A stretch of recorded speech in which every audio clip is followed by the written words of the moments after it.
Is it true that part of your transition team was involved in the process of interviewing people before you entered office to lead the investigation to the 2020 presidential election? If you recall the facts, I was already district attorney when this all came to light. I interviewed everybody at the DA's office, and I interviewed other people to come and work at the district attorney's office. And as I told you, I did that on my free time before I became DA. But I had no way of knowing that these criminals were going to commit a crime. You all want to intimidate people from doing the right thing, and you think that you're going to intimidate me. But you see, I'm not Marjorie Taylor Greene. I ain't going to quit in a month because somebody threatens me.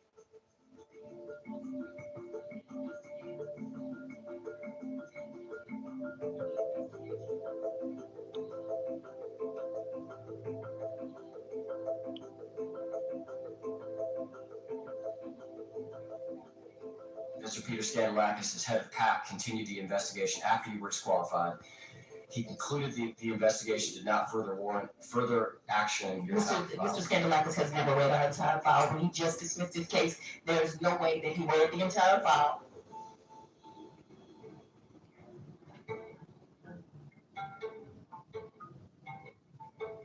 You want something to investigate as a legislature?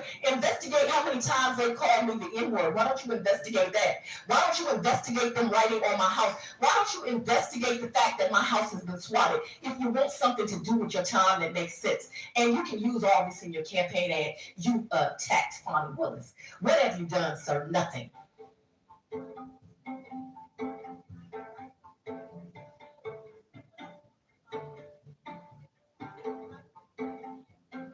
Based on the indictment, that the ultimate goal was to overthrow the 2020 election.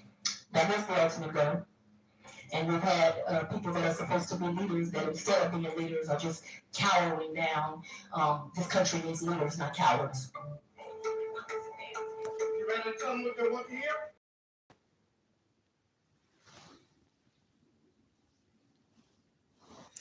Lock here. The most disrespected person is the black woman. Now, I'm going to give a disclaimer. I may not know much about Fannie Willis or Letitia James, but I know well enough to know that these women who are in positions of power are being disrespected. And it doesn't necessarily have to go in that direction. It could be the people online. It could be your regular Joe Schmo. And you wonder why we are in an odd spot as a community.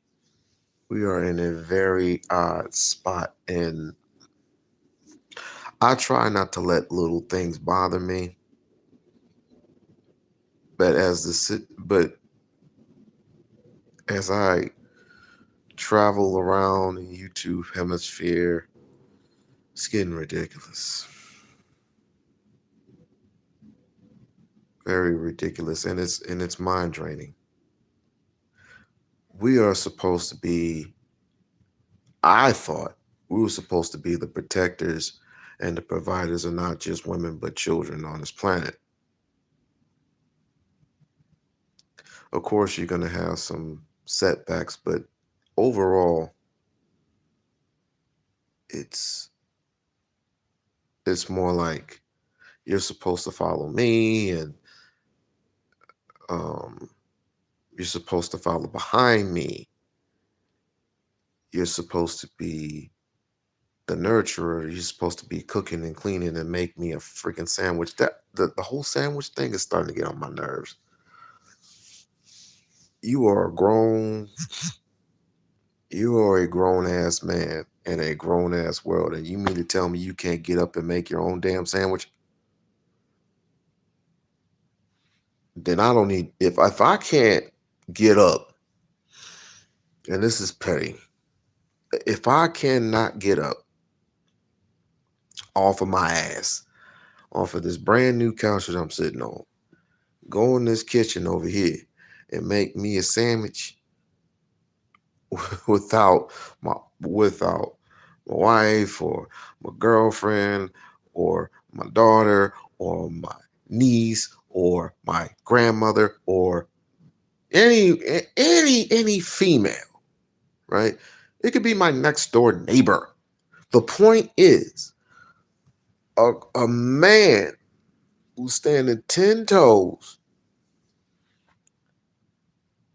I get it, you work hard every day. I get that. You work hard, you slave for the white man or for the Asian man, whoever you work for, to come home to an uncooked meal. Well, guess what? 8 times out of 10, your woman is going to have something hot for you. But ain't some of those days, you a grown boy. Go in the kitchen. Make it. Dig this. Make it however you want to make it. Make it however it is you want to make it. You have that ability. You want to put extra cheese on put extra cheese on it. If you want to put some paprika, or you want to put some salt, some peppers, some mayonnaise, some mustard, some ketchup, some brother, whatever. Make it nice and convenient for you. This begging shit is gone with the wind. But anyway, of course, Jasmine Crockett was disrespected yesterday or the day before by, of course, none other than J.D. Vance. It is to be expected to be disrespected by the person that pretty soon you're possibly going to be going up against. But I think Jasmine is well known and well versed in how white supremacy is. And when you are going to the high seat, when you are competing at the high seat, whether it's congressman, legislators, mayor, governor, senator, whatever, it is to be expected that this woman or the next woman, a black woman, is going to be disrespected, is expected. So the whole, let me guess, talk about the nail, talk about, her record is as long as her nails, blah, blah, blah, blah, blah, blah, blah. I get it.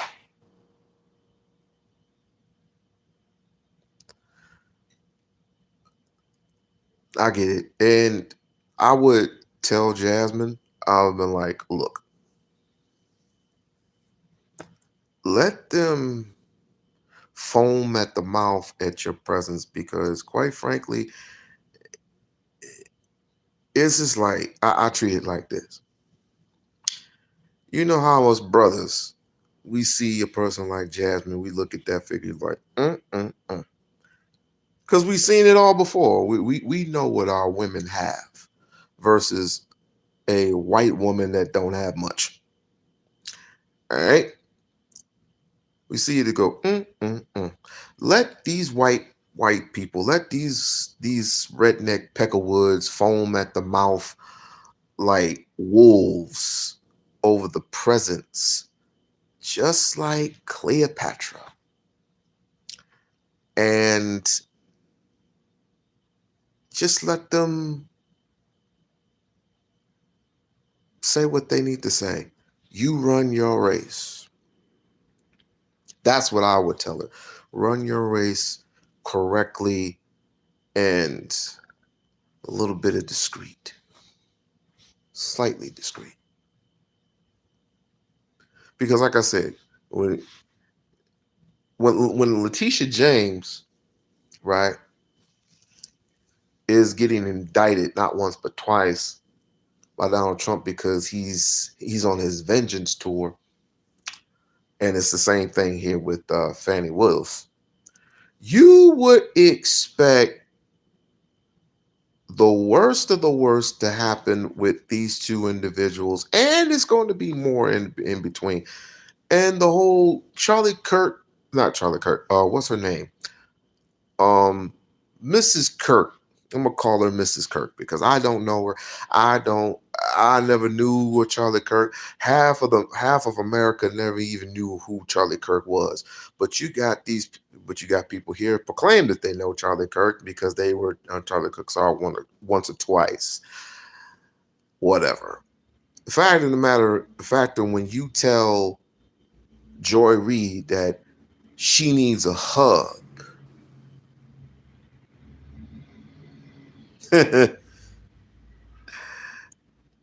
She needs a hug, and I'll even touch the back of her head. That sends red flags, and not the type of red flags these are like fighting words to me, because your intentions are not the intentions of seeking peace. Your intentions, to me and to everybody else with a brain, your intentions, Mrs. Kirk, is to show the world that you are superior. You claim to be Christian, you claim to be Christian, you claim to be this, you claim to be that, but sincerity is not one of them.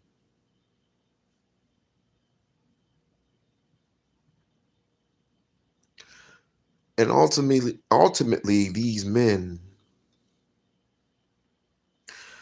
and I'm specifically talking about the men on planet Earth, the planet Earth that I'm living in, that I'm breathing in.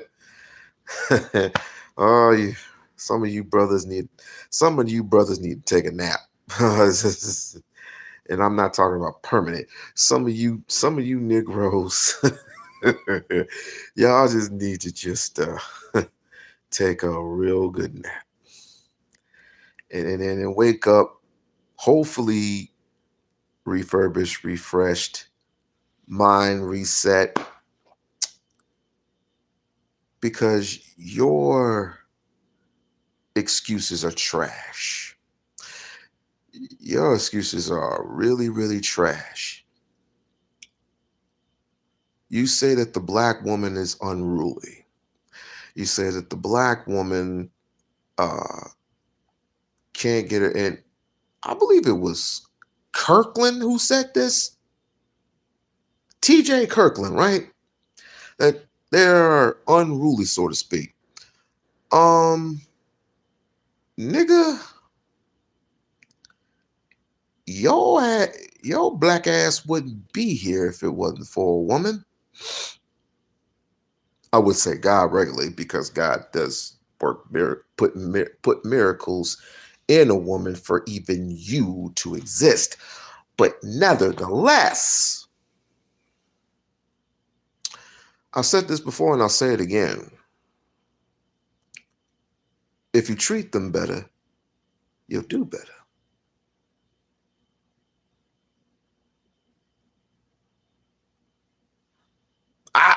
I'm not, believe me, being in this position for over almost 30 years, it is a miracle to me. Yeah, we go through stuff.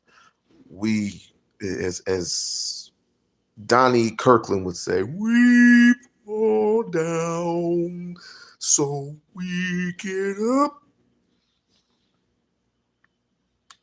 We do.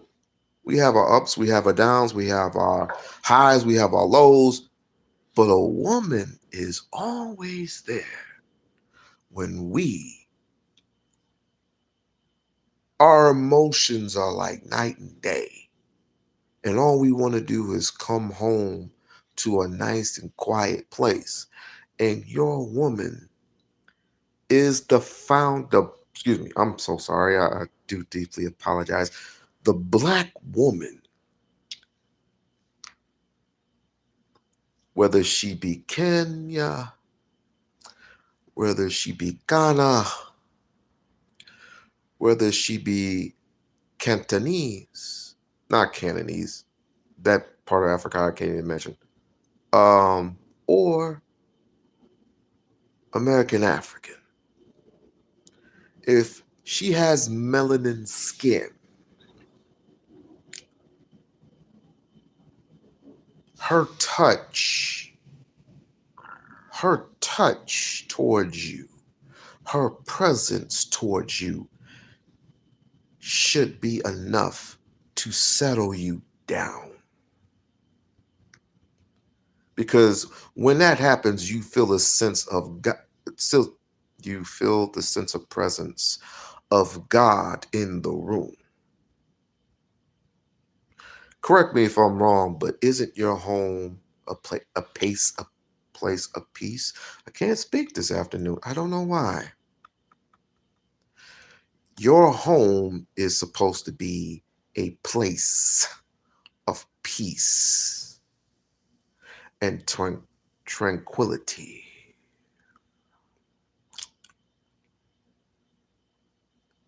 And she will leave you to your peace.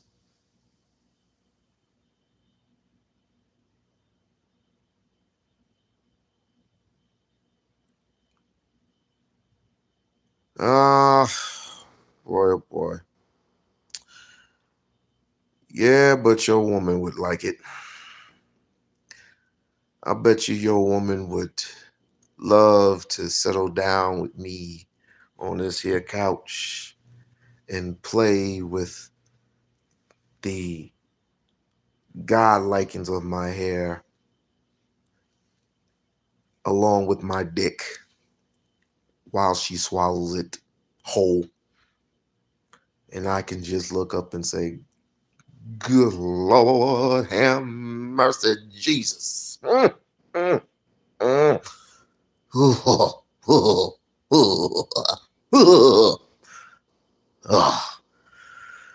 And go on, make me a sandwich. Boy, these people.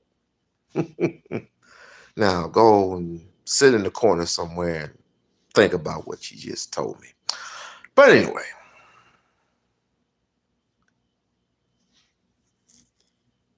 like I said, where was I at? With these specific women, like Letitia James and Mrs. Willis, they're in the crosshairs of white supremacy. These type of women that need to be protected when they're in the positions of power, when they're in a position of influence. Certain people feel threatened. I want to know why that is. I want to know why you feel the need to attack. Is it because they're incompetent? Is it Do you feel the need to attack these women because, I mean, whatever happened to fairness? Whatever happened to competition? Whatever happened to you can we debate, you select a topic, we debate, blah blah blah, and let the best candidate for this position wins. What's I don't know what's happened with that. And is it because she has, I don't know, good language skills? She captured, the English language pretty well. I mean, what could it be? I don't know. But I guess if you're not, Nicki Minaj, who has completely given up her Africanity, who has completely given up on life, who has completely given up for who she really is. I don't know who she is anymore. Do you know who Nicki Minaj is? I don't know who Nicki Minaj is. I do not know who Nicki Minaj is anymore. I don't know her. Do you know? I don't know. I don't know who she is. I really don't know who that woman is.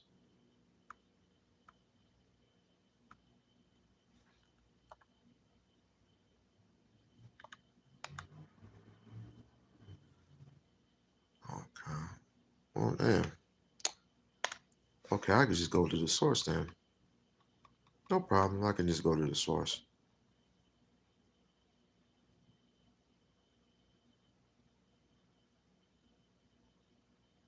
Ignore these clowns and let's talk about real issues.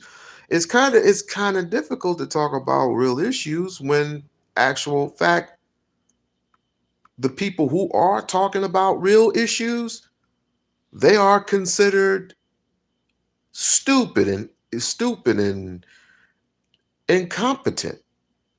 So how can we talk about the real issues? Please explain it to me.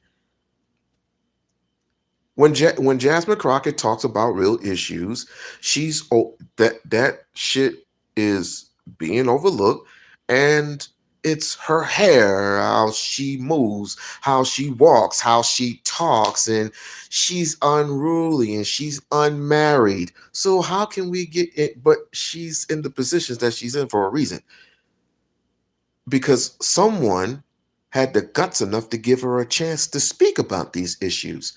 So why is this not fair? It's unfair. It is totally unfair.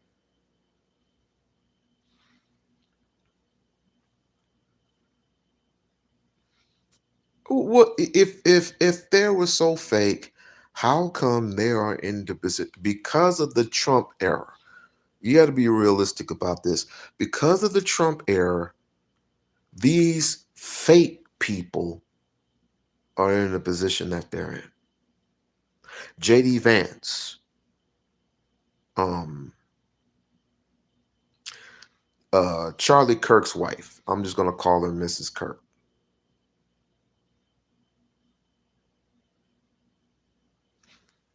Yeah, and you know what? This is what, and again, I would say this too, and I will elaborate even further. She really needs to. I mean, I get it. We all get it. Want to bring in Democrat? We all freaking get it. Let me see. Cool. That does. I had it. Want to bring in Democratic Congressman from Texas, Jasmine Crockett, who's also running the United States Senate.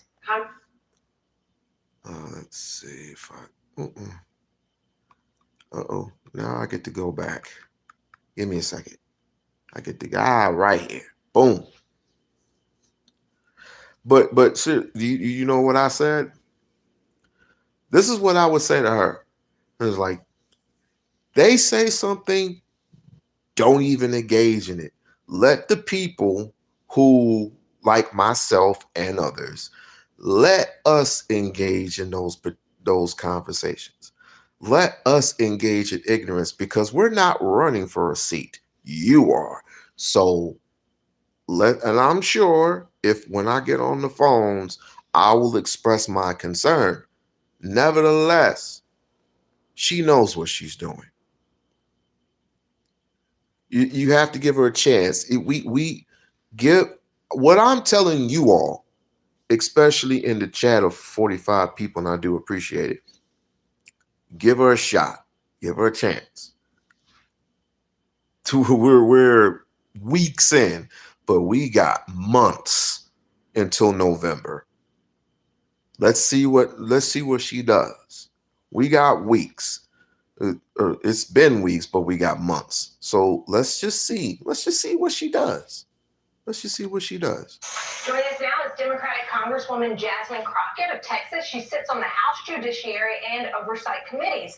Also, she is running for the U.S. Senate in Texas. Congresswoman, thanks for being with us, and we're going to get to your Senate race in a moment. But first, what do you and your colleagues on these committees plan to do to enforce the law so that Epstein's victims finally get the transparency and the accountability that they've been fighting for?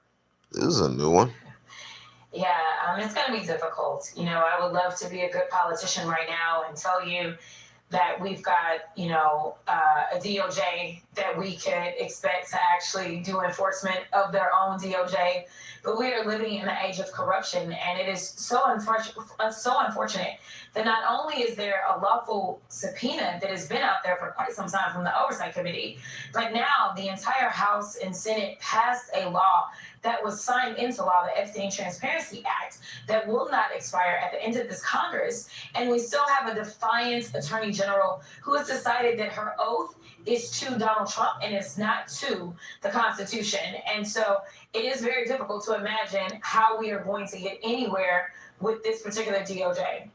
Congressman, can I ask you really quickly about an effort, your oversight colleagues, Congressman Ro Khanna, also Congressman Tom Massey, they were on CBS earlier today. They were asked about what they can do following this, what many are describing an illegal breach by the Department of Justice in not releasing the Epstein files. Take a listen to what they said they were willing to do next. The quickest way, and I think the most expeditious way to get justice for these victims is to bring inherent contempt against Pam Bondi. We're building a bipartisan coalition, and it would fine Pam Bondi for every day that she's not releasing these documents. Would you support bringing those charges against Pam Bondi? Oh, absolutely. I mean, there's not a question about that. But again, we know exactly what all they went through when it came time to us even getting those signatures onto the discharge petition.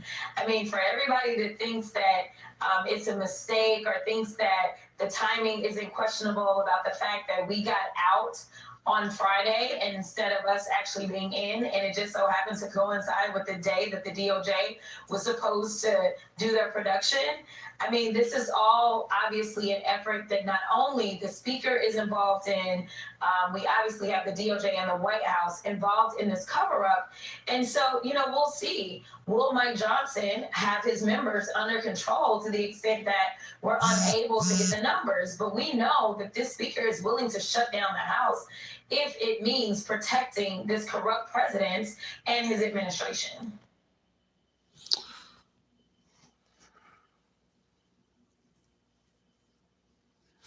Looks like she got that in the bag, but that's not what I was looking for. But that's good. That's good to know. But that's not what I was looking for. And apparently, okay. Ms. Crockett. Congresswoman, I'm glad that you're here. Thank you. If you need, I'll go somewhere else.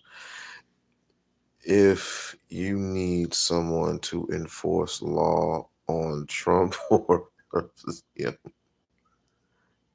I would need the help. I'm sure she needs everybody's help at this point. And I talked with my family yesterday. I had a great family outing, and we were talking about Jasmine Crockett yesterday over breakfast. She said, and my oldest sister, said, I hope nothing happens to her. And it's because she lives in Texas, and I go, ain't nothing gonna happen to her. I mean, if anything, they'll just mock her and just talk trash, but it's just something about white people and money that, or possibly maybe, you're too much, your words are too much of a threat. Yes, I'm going to retract my words. Yes, she does need protection. Let's just say that. let's just say that she does need protection because she is a good woman. Hey, Mahogany. Hey, my love. Ooh, wanted to talk to you so bad. I wanted to talk to you about when it comes to women. Do you think women are you think black women are the most disrespected? I mean, take a look at this here. Take a look at this. And I'm not a Joy Reid. I'm not a Joy Reid person. But tell me if this is this not disrespect? We're about to end the hour. Before we do it, I'm sure by now you have already seen this clip of Erica Kirk attacking, me. Here is D1. You also learned some unexpected things, like the fact that Joy Reid probably needs a really, really good hug. And honestly, I'm here for it if she needs it. I got a good hug for you. Good hug for you. I'll even touch the back of your head. Hold on. Hold on.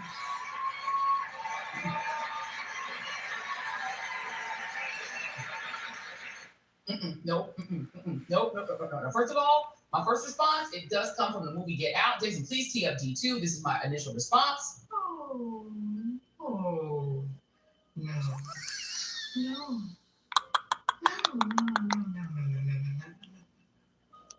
No. No. Aren't you something? No, you can stop it there. No. Oh. Nope. No. No. No. Absolutely not. Don't come near me. Don't touch me. Okay, first of all, do not. Now, she, of course, is responding to this picture. This is D3. When Jason throw it on up there of herself, her own self, rubbing on the head back of JD Vance, which was very intimate.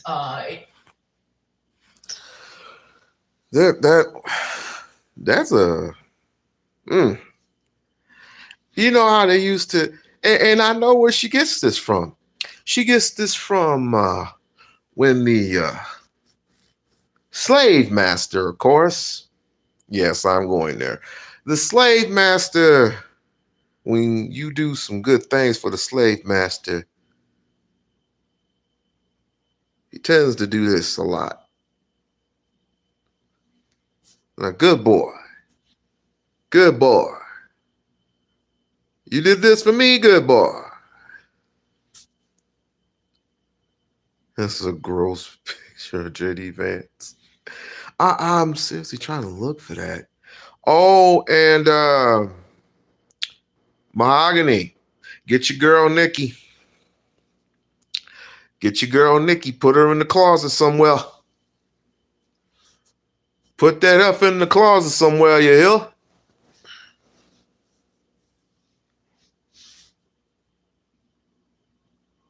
We don't. Yeah, rubbing on the back. Yeah, rubbing on the back of his like, I'll touch you the back of your head. Touch any part of my anatomy, and I swear you will not get that hand back. And I'm on my Book of Eli trip. If y'all ain't seen the Book of Eli, when Eli's just walking across the Badlands and he gets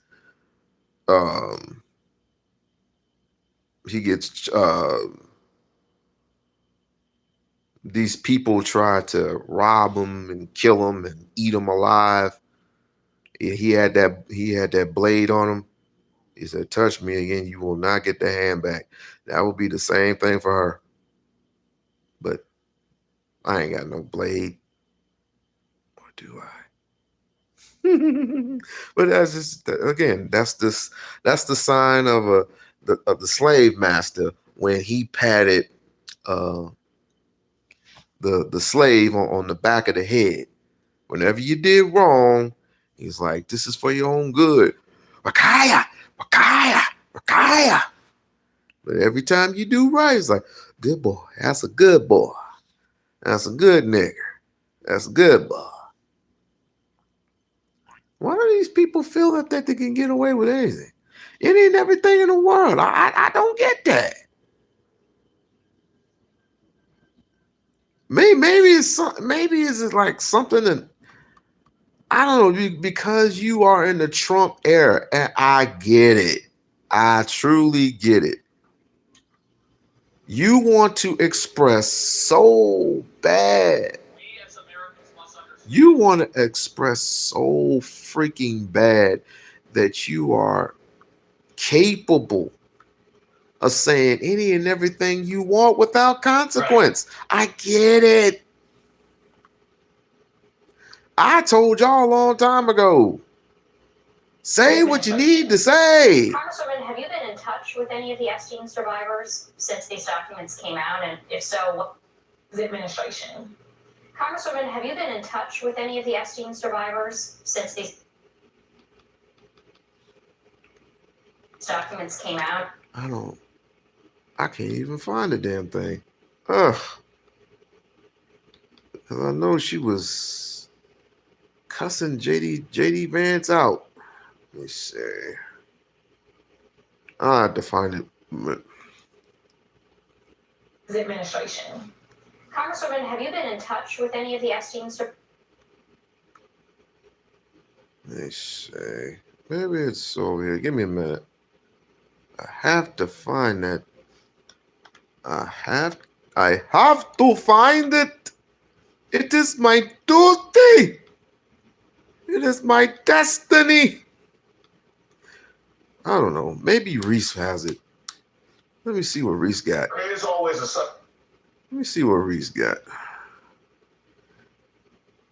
But the person we can, I almost forgot. There's one particular black woman, supposedly, allegedly, that, well, she doesn't need protecting, but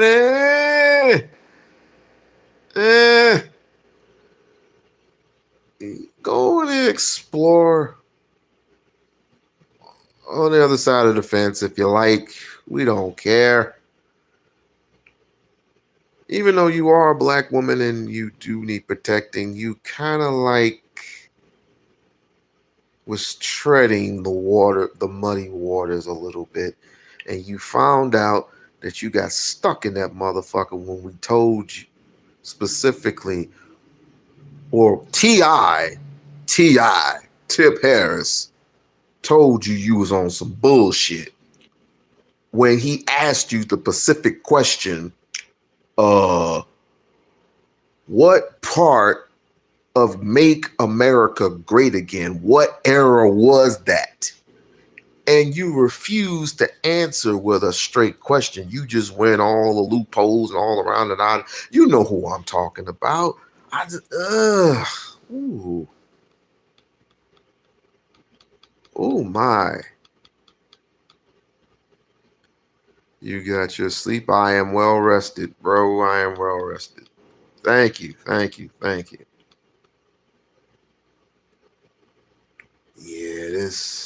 Yeah, she's a plug. Yeah, Erica Kirk, she's a plug. We're not going to worry too much about Erica Kirk. She's a plug. She is a damn plug, and I wouldn't put it past her if she endorsed millions and millions of dollars. I mean, I wouldn't be in shock. I wouldn't be in shock of that if she endorsed millions of dollars into JD Vance's bank account. I wouldn't be shocked at that at all. I'll just have to go to a different source then. Sheesh.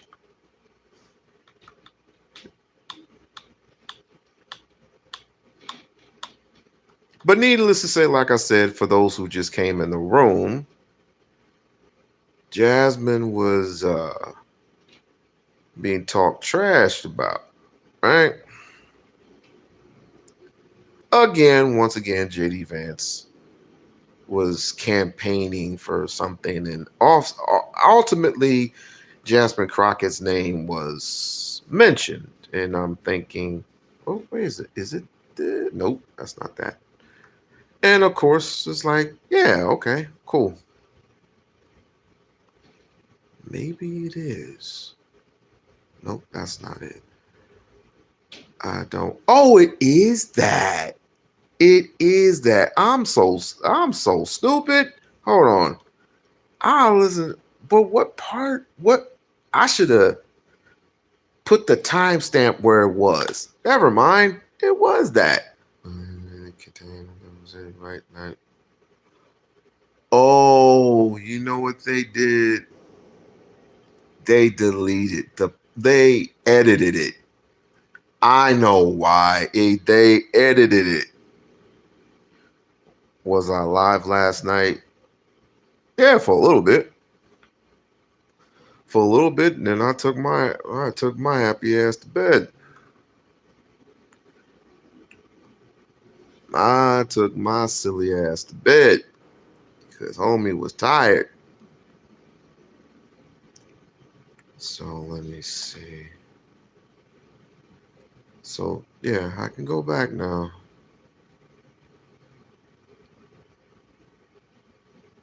Primary is left. Wait, what? Go conclusion as far as I'm concerned that some of that decision making is going to result.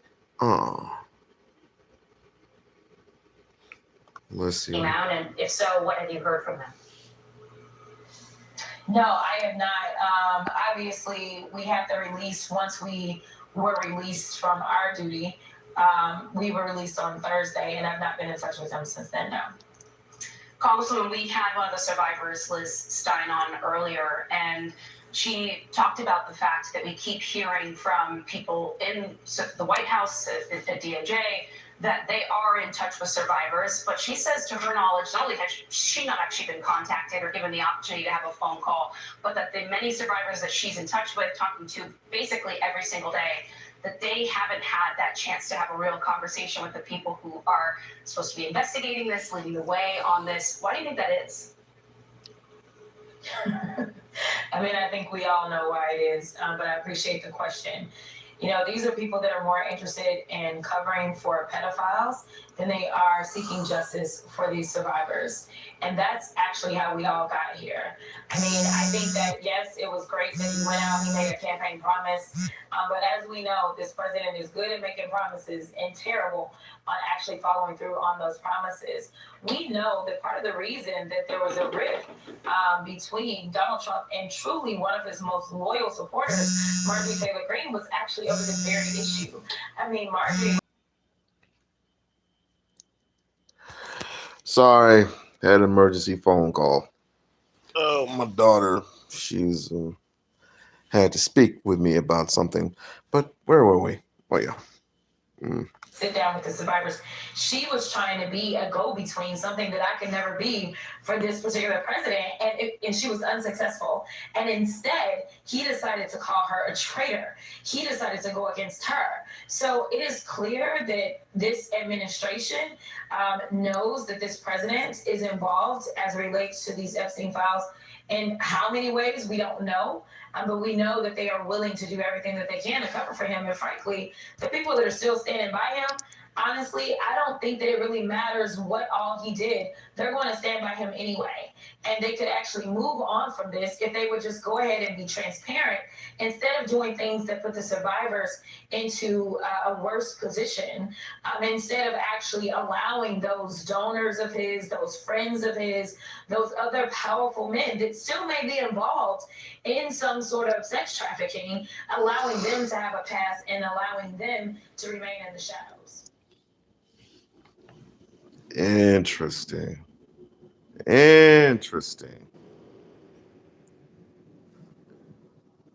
This nutcase. My thesis statement here it is. Right, here's my elevator pitch. This is your chance to make your elevator pitch to the voters. Here's what it boils down to. Here's why you should elect me. And for Jasmine Crockett, what she's saying is the reason you should elect me is that Donald Trump says I'm stupid. That's it. The premise of her mission statement is that my thesis statement here it is.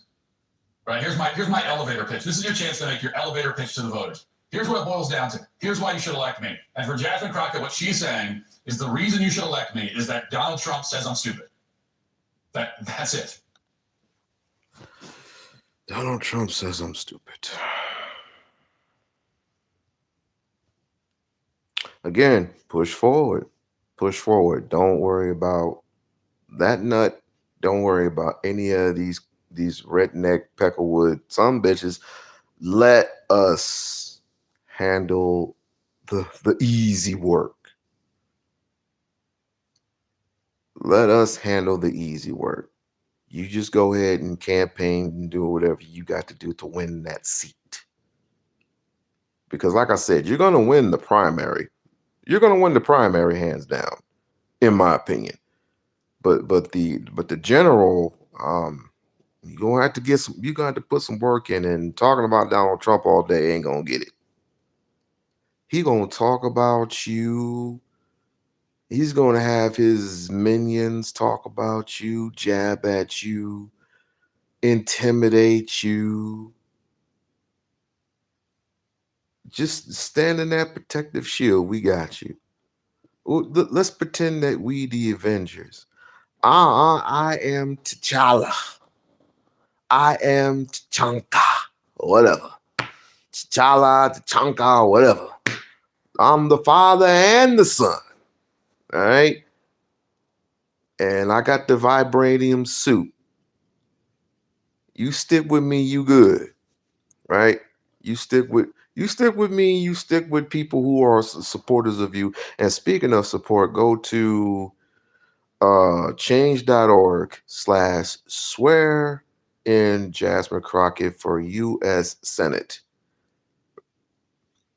I will repeat, change.org/swear in Jasmine Crockett for U.S. Senate. And just go ahead and just sign your name on it, sign your hand copy. And it's definitely free. It is free. Got you.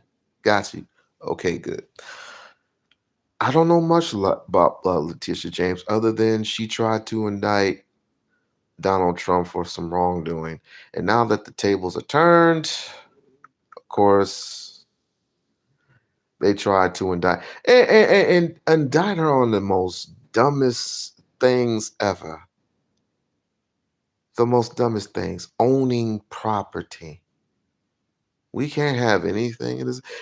That's another stupid thing.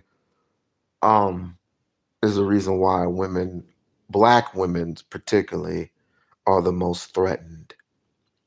It's because when we are in a position of power and we earn the things that we earned, it's a threat. What are you doing owning 2 pieces of property? You're only supposed to have one house. You're only supposed to have one. What are you doing driving this car? You know how many black women are pulled over daily because of it's not just black women, it's black men too. But with a black woman, it's peculiar, it's unique, it's something strange going on, and we have to look at it in detail of why you own this car, you own this, or you are living in this property, which is, diversely, possibly, maybe 50% white, a 50% white owned neighborhood, whatever, possibly, maybe, I don't know.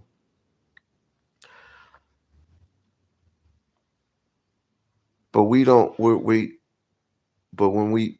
the point is, if we buy a piece of land or we get a piece of property, and somebody always feels threatened, even if you're living across the street, and or if you live in like a block off and you see me each and every single day, you step out of your garage or you step out of your house, you see a black woman going by, you see a Letitia James, you see a Fannie Willis, or you see a Jasmine Crockett, and they got bankroll. Not the type of, I ain't into nobody, and I ain't getting into nobody's pockets, don't get me wrong. But like I said, a person in a position of power, a black woman at that, they always get this why, this thing. We have to do better, people. But the conversations that we're having, they're not it.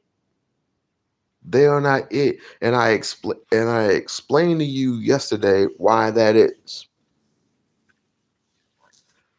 And work with me on this one.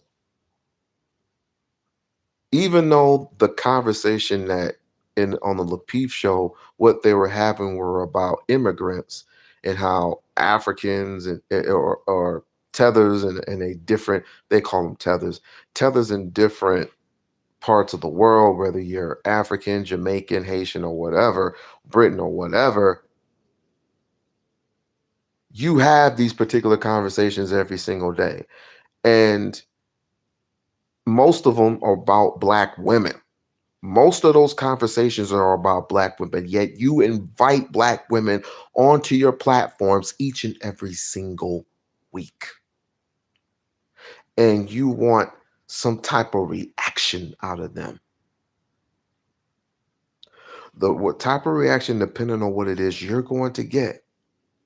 And don't be shocked, don't be surprised if you get those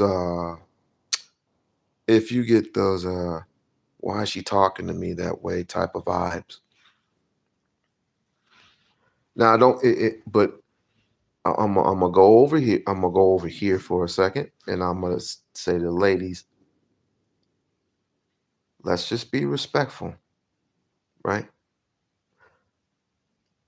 Let's not drive home too hard of a point where a person is disrespecting you. We want to be, hey, what up, Money Court?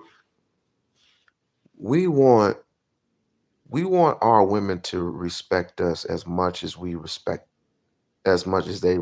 us.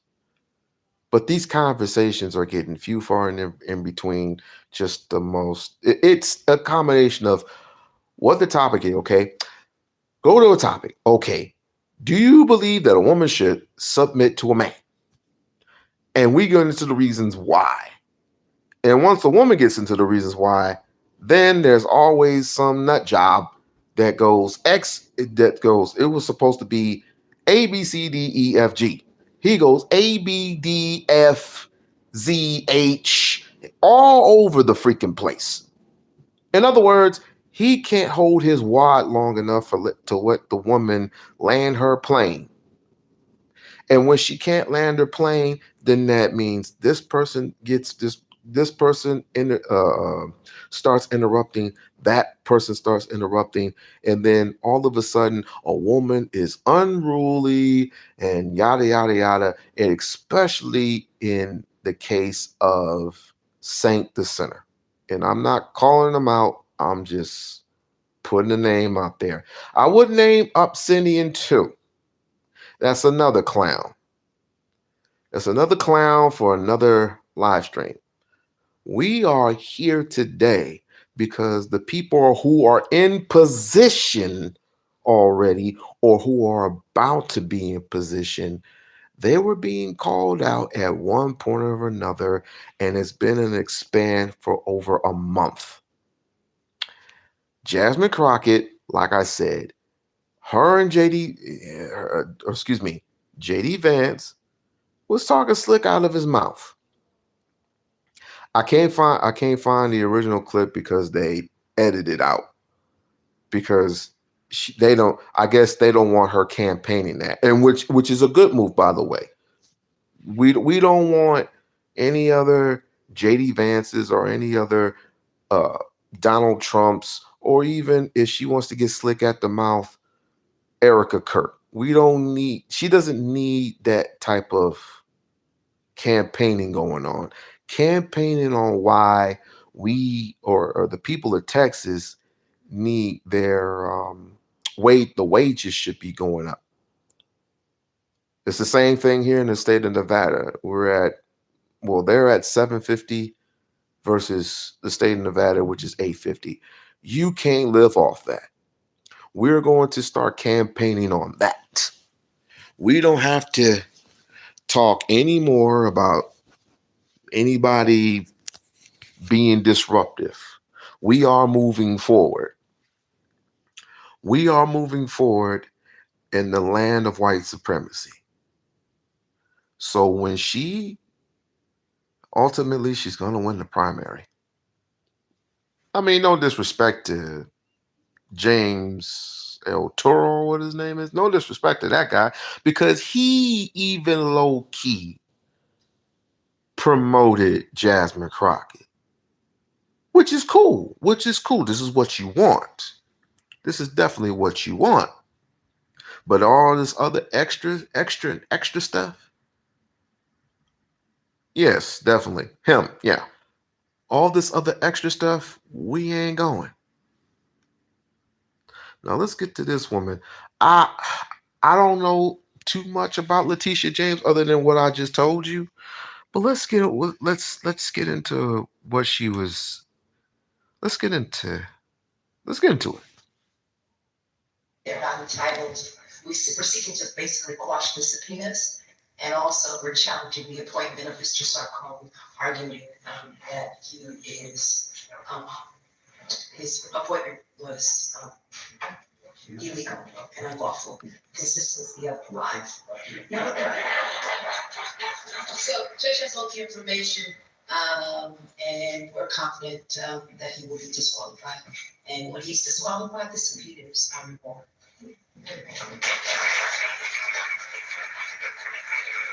What about these cases, these civil cases against you, these criminal prosecutions against you? And I think that most of us in this room, if we were in your shoes, it would weigh so heavily. I mean, I don't know how many people have been involved in a lawsuit, but I imagine it's all consuming.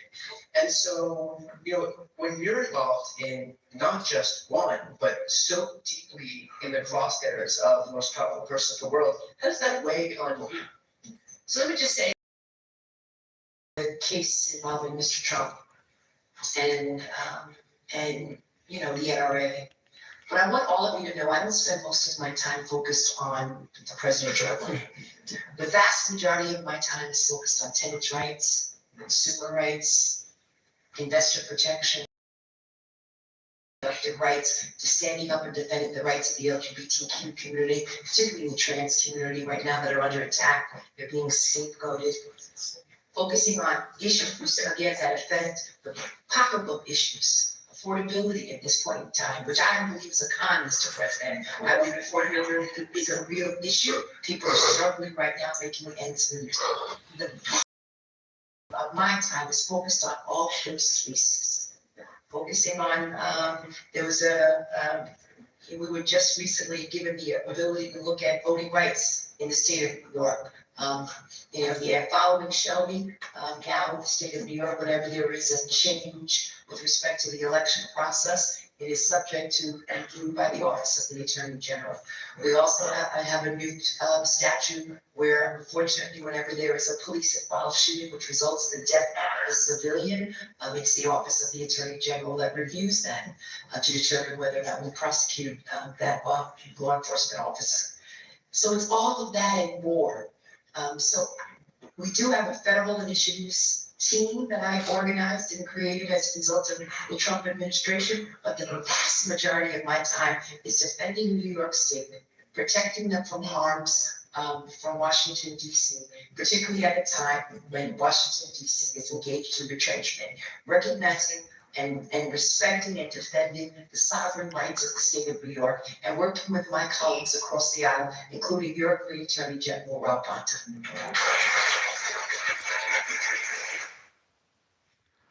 Interesting. So she's been on focus mode. I respect her. That's what you're supposed to be.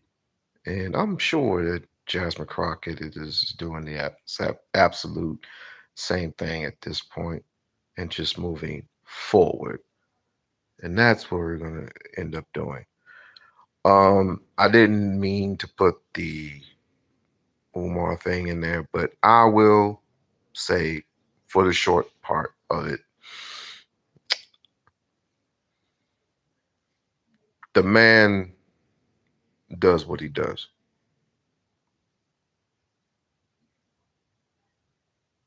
The man is doing what he's doing, and he's doing it well. Now, I still have confidence that the school will be up and running. I just don't know when, and I just don't care. The fact of the matter is, people are following him for a reason.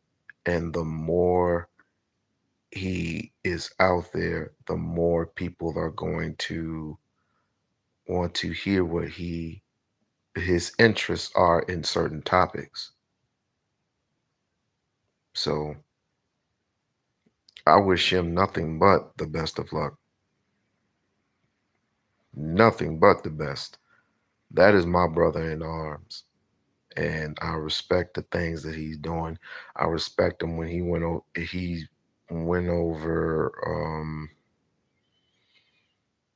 I think he went over to Uganda. And then he went over he's all over the place, put it that way. No, he went to Baltimore. I almost forgot. He went to Baltimore. And much respect because Baltimore needs strength right now. So does Detroit. But that's what all I would say on that aspect. All that other goofy stuff, that's out the window. Let them do what they do. It's the same old three people. The same old three people.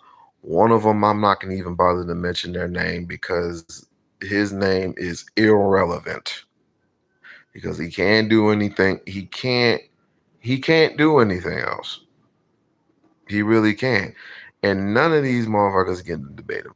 Not even Tariq Nasheed, which, by the way.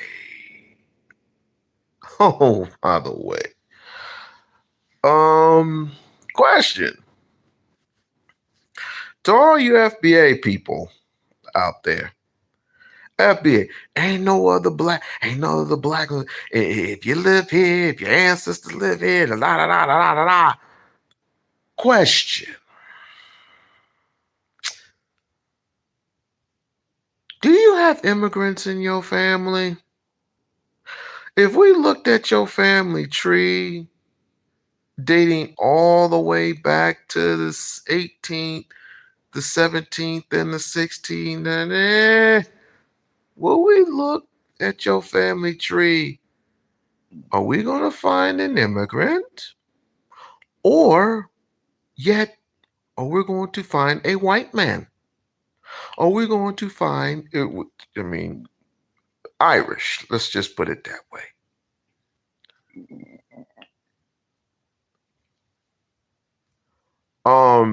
You weren't here, Barb, but I was live last night, but you weren't there. I don't want to relive the memory of it because it's sickening. But I had a friend of mine on there. Nathan Daly was on the Lapeef show, the Lapeef Network, and they were talking about how some guy from Nigeria was on some podcast and they were asking him questions, or they were shooting questions about black culture. Black culture, black culture, black culture, black culture, black culture. And once he said the things that he said, and I can replay the clip if you want. If y'all want me to replay the clip from yesterday, put a 1 in the chat. I really don't want to, but if you want me to replay the things that the conversations that were going on then, if you want that to be replayed, put a 1 in the chat and I'll do it. Otherwise, I'm not going to do it because it's meaningless. It's meaningless and it gets away from the conversation. But needless to say, nobody can get along with anyone. We can't even get the topic should be if you can't get along with these people, who the fuck can you get along with? You can't get along with immigrants, people who look like you but just speak a different language. You can't get along with black women. So who the hell can you get along with? All I heard was, he took the bottle away from me. He called me a monkey. Wah.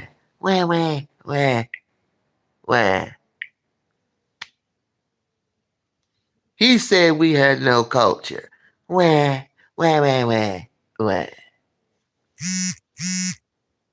But yet you will invite a white woman onto your show, call you a nigga to your face, and you want to have a conversation with her?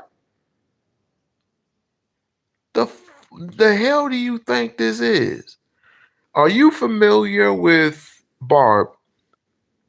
Are you familiar with and you are, and I just want to say for the record, you are the real Barb. You are the real Barbie and not that other one. You know what I mean? But anyway, what was the question I was gonna ask? Oh yeah. Um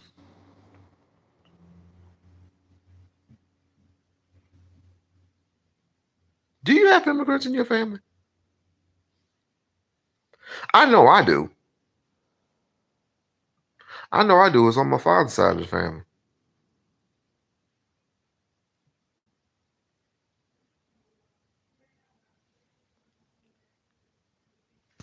I was on my father's side of the family. I got immigrants on my father's side. Um, I know my family tree from my mother's side because you have four. I know you have four grandparents. You have four grandparents. You have 8 grandparents. You have 16 great grandparents, and so on and so forth. And you mean to tell me there's not one that has some type of immigrant or Irish blood in them? But it's not all who you know. It's who you choose, what your nationality is. What you choose isn't your nationality. If you proclaim to be African, you claim to be European, you claim Chinaman and all this other stuff is just stupid. It's stupid. It's real stupid. We cannot, black Americans are making us look weak for the simple fact that we can't get along with anyone. You can't get along with a woman. You can't get along with an immigrant. You can't get along with nobody except for another black person. Hell, you can't even get along with black people. Black people can't get along with black people because of an ego clash. That shit has to end at some point. Because as far as I'm concerned, Donald Trump don't give a fuck about none of this shit that y'all doing. He's in there smiling with his delusional self, thinking that we are winning by a margin. And this is the exact same reason why if Jasmine Crockett, or let's just say not Jasmine Crockett, Kamala Harris, who is going to be revisiting this whole situation again, if she does not get into the White House, if she gets another lead, and if she doesn't get into the White House, despite the fact if I don't vote for her or not, if she gets another lead, if they spend billions of dollars on her, if she doesn't get into the White House, I'm going to know why. And it's going to be because of you. Fuck Donald Trump. Fuck who promotes him. If he finds somebody, if he cheats, this is going to be on you.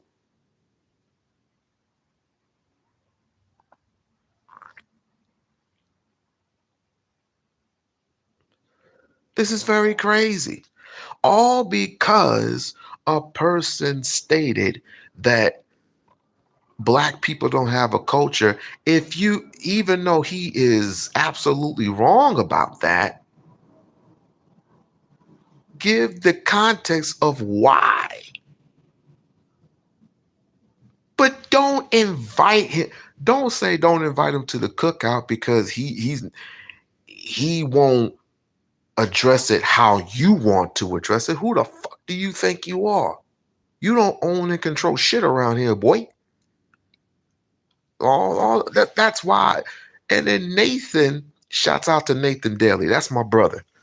Even though we agree to disagree on a lot of things, I'm not gonna attack him the way he was attacked. It's ridiculous, man. But like I said, if you want me to play a little bit of it, I will. If not, we'll just move on.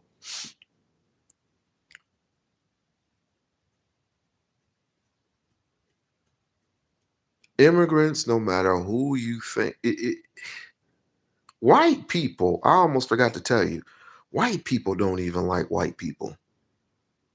But I bet you, if given an opportunity, if something good, if something profitable, if something profitable comes along, and if you see a black man in a position to get that, you're going to do anything and everything you can as a white person, as a European person, to make sure that that man that does not have your skin tone, you're going to see through and see fit that he does not get that thing that is profitable. He's going to see fit, even though James does not like Jeffrey. James does not like Jeffrey. James is an asshole. He's a piece of shit. He's this, he's that. He fucked my wife last night. No. Oh, there's gold billion. Okay, I'm gonna deal with you just this one time to get this money. We ain't gonna let that nigger get. We're not gonna let that nigger get it. But us, oh man, black people need to hold black people accountable, bruh. It's both, man. Listen, we gonna split it low, yo. Listen, let's do this, and we can do this, and we can spend on this. No, I want my money. I want my money. I've been waiting. My family's been waiting generations for this and this and that. And the next thing you know, you look and it's gone. Everything that you work for is gone. All because you can't. You don't have a plan. You don't have strategy. But the white man has strategy. The Asian man has strategy. Where's yours? Just saying. Just saying. White man has strategy. But if another African brother comes along and tells you how goofy you acting, and telling the reasons why you are goofy, the reasons why you don't have what you have, you get offended by it. You get offended. And I'm afraid. I'm not really afraid. This is like, this is the reason why certain politicians look at certain black people with a third eye, because they see how you act and you want reparations. Why? You want reparations. Why? Number one, you're either going to kill each other and or argue over the same nonsense. We need cash payments. Those cash payments are going to be long gone before it's all said and done. you gonna treat it like those PPP loans from back then, and that money's gonna be long gone. Sorry, not sorry. Sorry, not sorry. So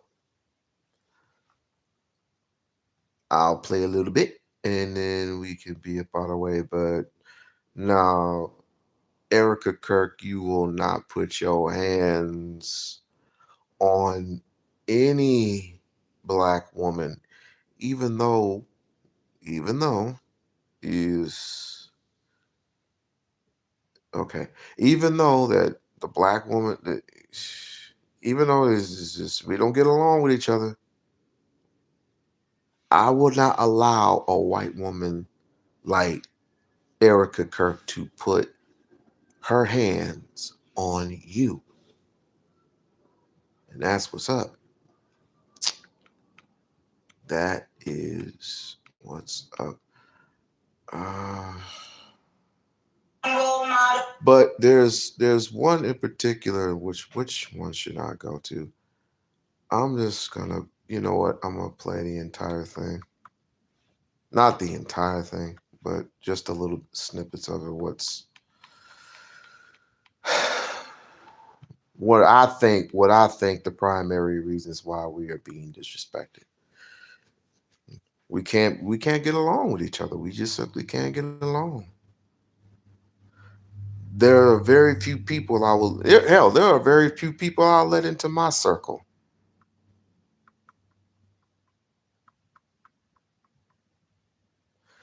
There are very few people I will let into my inner circle. Oh, I didn't know my girl was on. What Marcus said. People say we felt disrespected. How? Because the dude had an opinion? Infiltrated by letting others come hang out with us, cosplay what we don't know, and then say, "Oh yeah, I'm black too." But then if they say nigga, we got a problem. So it's like, I don't know. Real quick, Sweeney, I don't think that the next clip is gonna derail us. Let's get the clip in so we can be thinking about that while you respond to Luck. I know Pretty put a hand up too. JR, can you roll the clip? Please. I began to talk about why Haitians can fix Haiti. Because you don't have Haitians. You have just a country forcefully imposed upon you a citizenship, but you are from different places in Africa. But right now, if you go somewhere, you would speak Creole, and somebody would say, "Oh, that is Haitian." That's what I meant. Not putting them on any pedestal. So they have a language. They created one. So you want to say, and it's not even useful in any because it's not an international language. So they took French and made Creole, right? Is what you said. Spanish, French, and then over 200 African tribal languages into one. But Americans would say that they took English and made their own language as well. And what is that? I mean, it's a broken French and English, but it's still something that we can speak to that's specifically to us. What language? Okay, mind you of something. Whenever you're not acknowledged about something, just say, I'm not knowledgeable in this particular subject. Just say that. And he or she will educate you. It's just like saying that, oh, the mayor needs to do this and the mayor needs to do that. The mayor needs to do jobs. And someone asks you, okay, what is the position of mayor? He's like, I don't know. You tell me. That's not the way to do it. Or it's just like this. When you are not knowledgeable about your own language, I would, and and this is going to be controversial, but I don't give a fuck. FBA, quick question. For those who are FBA, I have a question for you. Since you are knowledgeable about your history and your kin and how you can trace your lineage back to the 1800s, and everything is foundational from the boot to the boot to the Timberland boot to the music to the dance art, which actually came from Africa. I have a question for you. What language here in America was founded by a Black American? Name three. Three languages. Oh, wait. And no, it's not English. It's not English. Don't dare say it's English, because English is completely disrespecting your native tongue. But I need those three languages that were originally founded by foundational Black Americans. I mean, it's English. You talking about Well, that's about the African American vernacular English. The same way, for example, I think I've heard, yes, when I did the business in 1994, I had a debate on my campus about Ebonics. Right. Now, yeah, and somebody corrected me. I think it was my professor said, no, if you say Ebonics, there is no one collective Ebonics. Right. You have to go into pockets. If the person is from the north, the south, the central, they created their own style around it. So I understand that part. That didn't even qualify as a subculture. So let me give you, Jamaicans don't have a culture. When you say the country Jamaica, no, that's not identifiable as a culture. But the Rastafarians have a culture. Now, let me explain what I mean by worldview. The Rastafarians' worldview is that men were put on earth to take care of nature. Okay? That wealth, you have to create more than consume. So they live a frugal life. So politically, they are pacifists. They will never go to war. Socially, they are communal and what we call Epicurean. They believe getting high, eat some food, and have deep conversation is what life is about. And then religiously, they are Rastafarians. Hippies are the Western version of a Rastafarians. They also had a worldview. And that dictated their relationship with wealth. So what was wrong with what he said?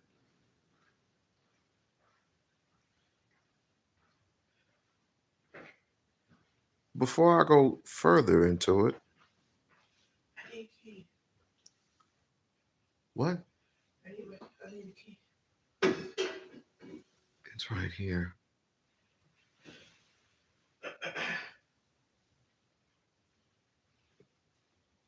What was so wrong about what he said? The Rastafarians do have a culture. Some Jamaicans don't. What was the? But when it comes to Black Americans, first of all, tell me what an American is, and tell me what blacks are. What is define the word black for me? Just define the word black. Define the word black and define the word American. And watch, when these people are not knowledgeable of what they speak, when they are knowledgeable about what they don't know, if they don't know a certain thing, they'll get upset.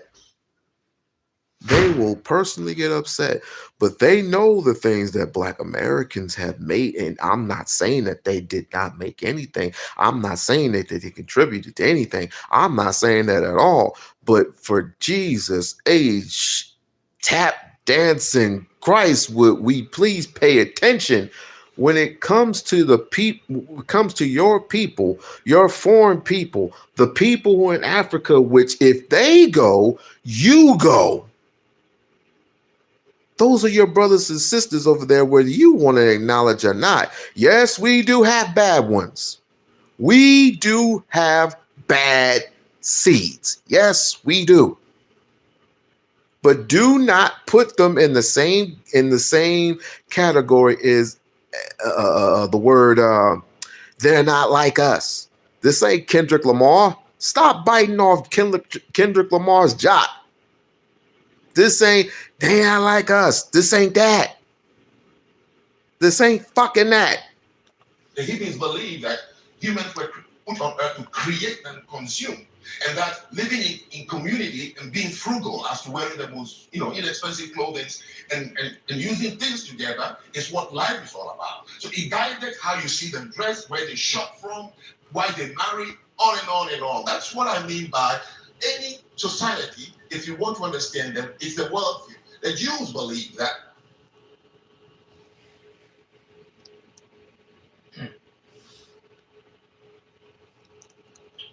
Okay. I think he just expounded on the earlier points, if I'm not mistaken, right, Drew? He kind of just further tried to clarify. I didn't hear anything new per se. Unless anybody missed something. I may have missed something. Go ahead, Pretty. I'm gonna lose my cool in this conversation. Very triggering. I just think like it's an entire disregard. It's an entire disregard for everyone that's like descendants of slavery. I think it's very audacious. But one thing he said that stood out to me was he compared Creole and said Creole Haitians have a culture because they created a broken version of English in combination with Spanish. You could say the same thing about Jamaica that created a French in combination with Spanish. And Jamaicans created the same thing. And then especially if you go into, say, Louisiana, like there's a deep dialect. If you go into South Carolina, with the Gullah Geechee, there's a deep, strong dialect that is hard to understand for even some other Black Americans. People spoke about if you go to certain parts of the country, the AAVE sounds different, so that's indicative of a lack of culture. That's also not true, because when you're even in Haiti, if you go to Labadie versus Port-au-Prince, the dialects also sound different depending on where you are on that island. So none of the comparatives that he's making, like from Haiti to Jamaica to the US, makes sense other than the fact that he clearly values what Haitians have done and has disregarded what anyone else has done. I like that. But let's go on to what everybody else has to say. Sweet, you want to do the response to Luck? I know. Yeah. We can move on. I ain't know. Okay. I ain't know. Well, Marcus, what's poppin'? I know. Yeah, I was about to say, I know Marcus ain't been able to get in, get what he had to say. Mm-hmm. Yeah, I'm kind of late to the convo, but from what I got, I think dude just right, man. I think he's finding ways to insult one of the phone. I think he's finding ways to rage bait and disrespect us because it's profitable. And rage bait seems to be the thing that brings the most views in at this point. I think outside of Europeans, because I think I heard him worship European culture in various different degrees, he's gonna pick whatever you say and find a way to dismantle it in bad faith. It's like asking somebody, "Are you alive?" Well, can you prove to me you're alive? I mean, I guess in your blood, it's not. Like he'll find any reason to disprove something. It's a whole bad faith conversation, a bad faith argument, and I've seen him on multiple platforms do this. And he gets his rocks off attacking Black Americans. I wouldn't be surprised if he got a troll account and is engaging heavily in gender war. I'm not gender war, but in the diaspora wars. It's just an offshoot of that. He put his face on it. I have no respect for that, man. And I see exactly what he's doing. So everyone, you heard a lot of his conversations.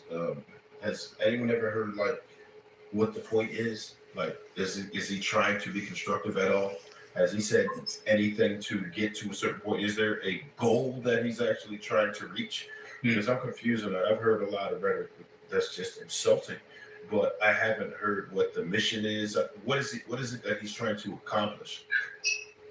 I think his goal is to demean and uplift European society. Honestly, that's all I think he is. I think his goal is to raise men. He's effectively doing that. So he's doing that well. How did you guys take what was said in these two clips and form a hard conclusion? But it's interesting again, and I watched the entire interview, so I didn't just take the clips, right? There's a lot of context. What I took from it, and I think the start of their thing was Africans versus African Americans. I think that was the overall spirit of it.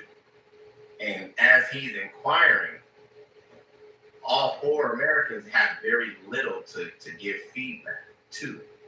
He said is have a culture and not Black Americans. Based on his opinion, I mean, whether you want to take that and run with it or not, that was his opinion. He was stating that from a worldview perspective, you can identify, and I think we've all been around hippies, we've all been around Rastafarians. You can identify what they may subscribe to based on belief system.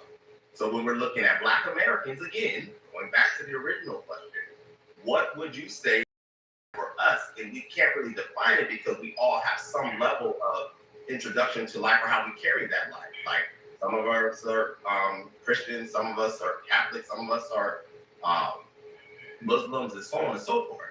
So again, it's like on one end we'll see Black men just be like, they're trying to attack us, and I'm like, are they? Because I heard a conversation and I heard his opinion. Yeah, going into this conversation, True, do you believe you have it? I don't think that It's always, and when you ask me that's when I don't know. I tune out. And I just don't want to be a part of your. Just don't want to be a part of your shit anymore. Because everybody has a fucking culture. It all depends what you put out there. For example, if you're a Jamaica and you come to the United States, no, I'm not going to use them. If you're Africa and you have zero knowledge about the United States and you've been dreaming and you dreamt all this time that you want to come to the United States. Okay, cool. You finally get here and you turn on the television. You see the first person you see is Meg Thee Stallion and her shaking her little ass. After a while, if it's not balanced enough, what you see, what you hear, if it's not balanced enough to the point where it's like, okay, nah, not interested. You're going to soak up as much negative culture as possible. And when you do that, it becomes, it's mainly her opinion when she asked the question, when the foreigner, when she asked the question about your culture, and you said, well, they ain't nothing but bitches and hoes. There's nothing but bitches and hoes. You have the nerve to get upset because of the trash shit that's put out there in the media and in the news and everything. But it's profited. Nothing positive. I've been doing YouTube for a very long time, and nothing positive will be promoted. Nothing positive other than possibly you're getting a check. Possibly your school's going to open. Possibly, your son or your daughter graduating is not going to be promoted. But them actually dancing and having a good time because they're not going to see each other anymore, that might be promoted. But the negativity is always going to be there. So when this foreigner comes to the United States of America and sucks up your culture and she informs her opinion about it, you get upset? Why? Do better. we have a definitive culture. No. So you agree with him walking in? So I don't think about anything he said because it fed to your original thesis, correct? No, I'm trying to listen objectively. When I heard him define culture, because prior to stumbling across it, what up, young? I've asked these same questions on panels just like this. I've asked, what is culture? What I typically get in the feedback is it's a combination of things that are not foundational. They are things that are communicatively shared. Food, like even us saying that we have a different subset of English amongst Black people, honestly, I don't even know what that is. I'm like, do we? Because I know someone from the South talks different, someone from the Midwest speaks different, East speaks different, but we're still speaking English. Yes. I don't see there to be what he's questioning and trying to build upon the offense. Okay, can you give me the definition of culture that you're using to come to this conclusion? I don't know if that'll be safe. I think culture is an aspect of how you view life. I think you subscribe to belief system. I believe that culture is something that is consistent, it's replicable. You should be able to share it amongst, put this person here and put this person here. No matter where they are in the world, they're going to share core commonality. It's not going to be that different. And I don't know if that's something. I think you broke up. Did I break up? You know. Okay. I can hear you. Yeah, so that's what I believe. You can hear him? Yes. Yeah. That's what's the issue. Anything that, whether it's terms. The way you view culture is something that you monopolize and capitalize off of? I think that if you're going to explain it to people, it should be consistent and definitive, meaning that it's not so much shared. Like, it's very easy to understand Japanese people, Israeli people. We know what their culture consists of. What is Japanese culture? Japanese culture? Yeah, what is it? People of discipline. They speak Japanese primarily. Mm. Most of them don't share Western perspective. Mm. They're not overly religious people, very matriarchal. They concentrate on math. They concentrate on historical facts. And most of them don't ever leave Japan. Their overall delivery system when it comes to food, manufacturing, very precise. And they're minimalistic in their overall approach to life. Have you lived in Japan or you your opinion? I have lived in Japan. And that's where you got it from? Yeah. And you lived around black people the majority of your life, and you don't know any of those things in regards to us? A comparable analysis of that? Oh, Lord Jesus. Outside of us sharing a very passionate expression, and I love that Lucky said that. No, because Black people, from what I've gathered, when we speak about culture, we speak about things that are, again, shared amongst us humans. Food, socializing. There still is nothing, in my opinion, that raises the stake outside of the night. When Lucky said expression, I kind of took it like, okay, no, she has a very, very valid point. But I still think that that's hard to own. Let me see if I can. I wonder why there's fighters. It's largely let's not usurp. Yeah. I thought because we have been indoctrinated to have a Euro mindset, a Eurocentric mindset. And so we try to define our culture by comparing it to other cultures and the white culture and whoever else's culture. We look to other people and it's like, our culture doesn't look like that, so we don't have. Instead of defining ourselves for ourselves, we are like, well, we not like the white people. Well, we not like them over there. We're not. Genuinely, we're not.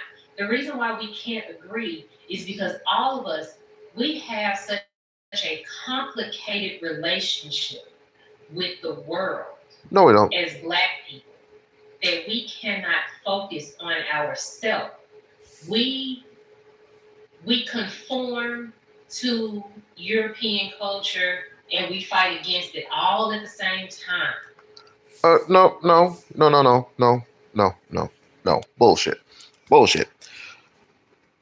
You conform to white culture because you're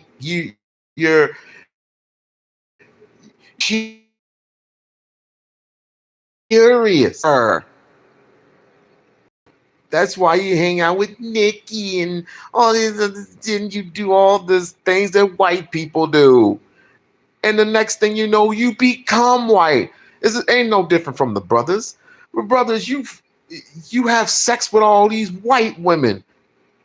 I'm gonna get back to what they did to my aunt. No, you're not, you dummy. Because you smashed that 25 different times, you become as European as any European male.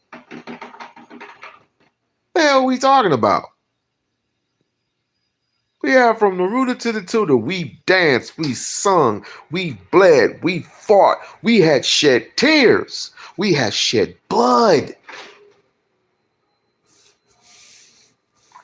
We have made things that were bad for us good for us in a sense as far as survival. We have created things by a piece of paper.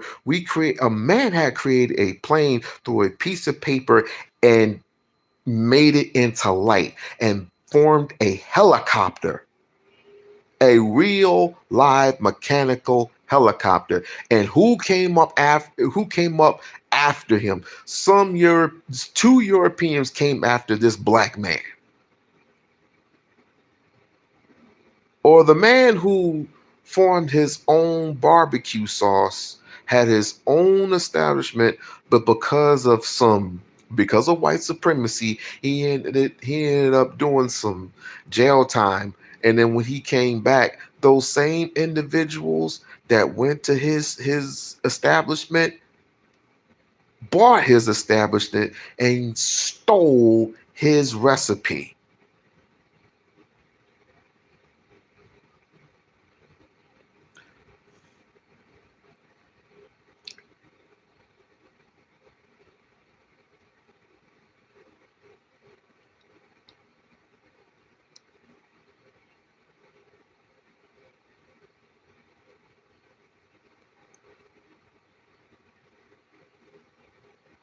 Can you refer? I lost my train of thought.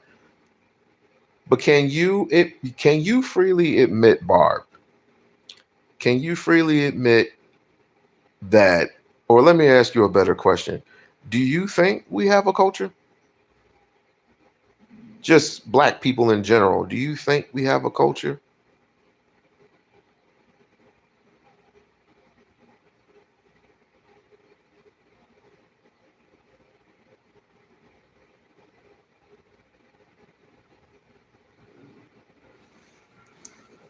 But here's the thing: we don't need to be in sync. We don't need to be in sync with the rest of the world due to the fact of how it harms us and how it harmed us in the beginning.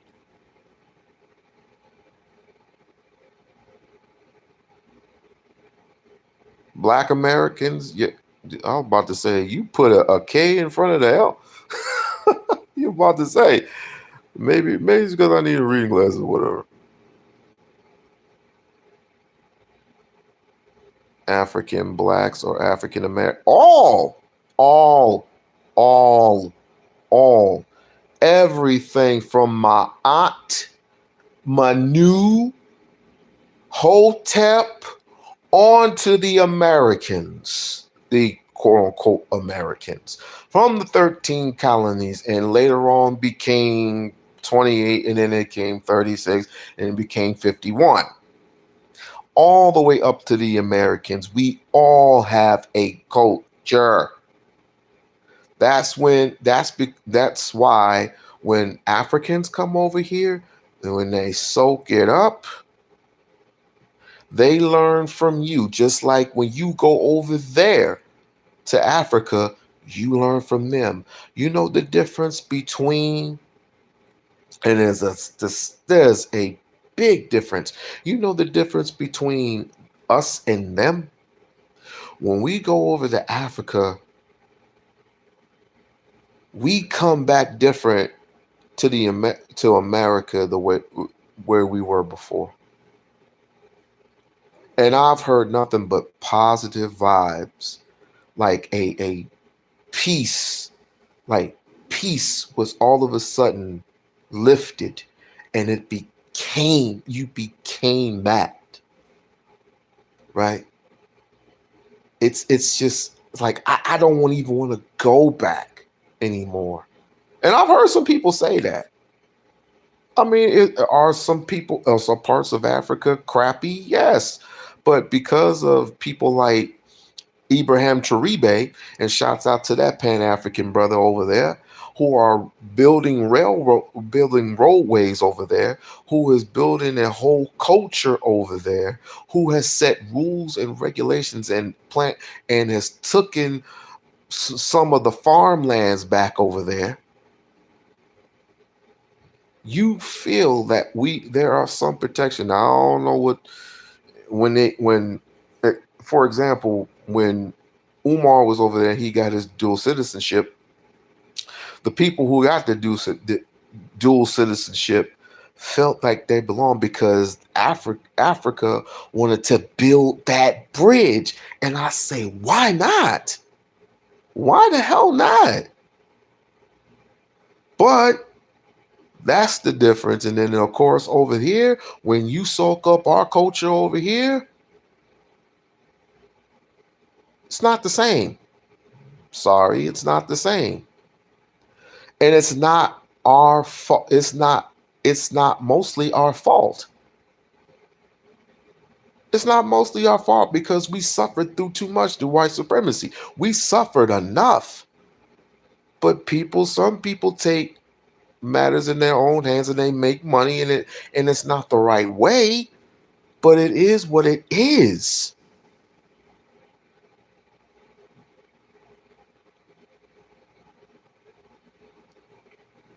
Put it this way. Soaking up Nicki Minaj culture is not the same as soaking up or I said that wrong. Soaking up Nicki Minaj is not the same as soaking up a person like Dr. Francis Cress Welsing.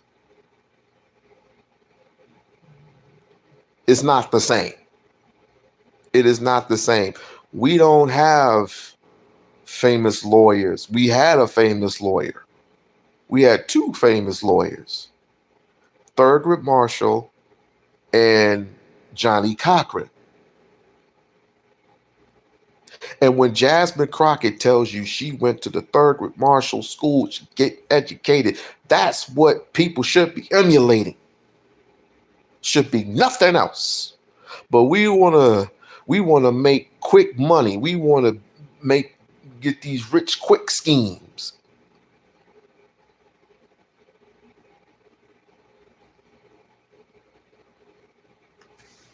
We revere and we covet European culture and we hate it all at the same time. And because we are battling back and forth with that, then we look at ourselves and we're like, you ghetto, I love black people, but I hate a nigga. Like, we do so many things and we turn against ourselves that we see no value in ourselves. We say we love being black, but we hate people wear their pants below their butts. All of that, you got to accept all of it. It's all a thing. But the base of everything, because even that woman that wear that long weave that you don't like, she still finna go to church. She love her grandma, and she can still communicate with you how we communicate.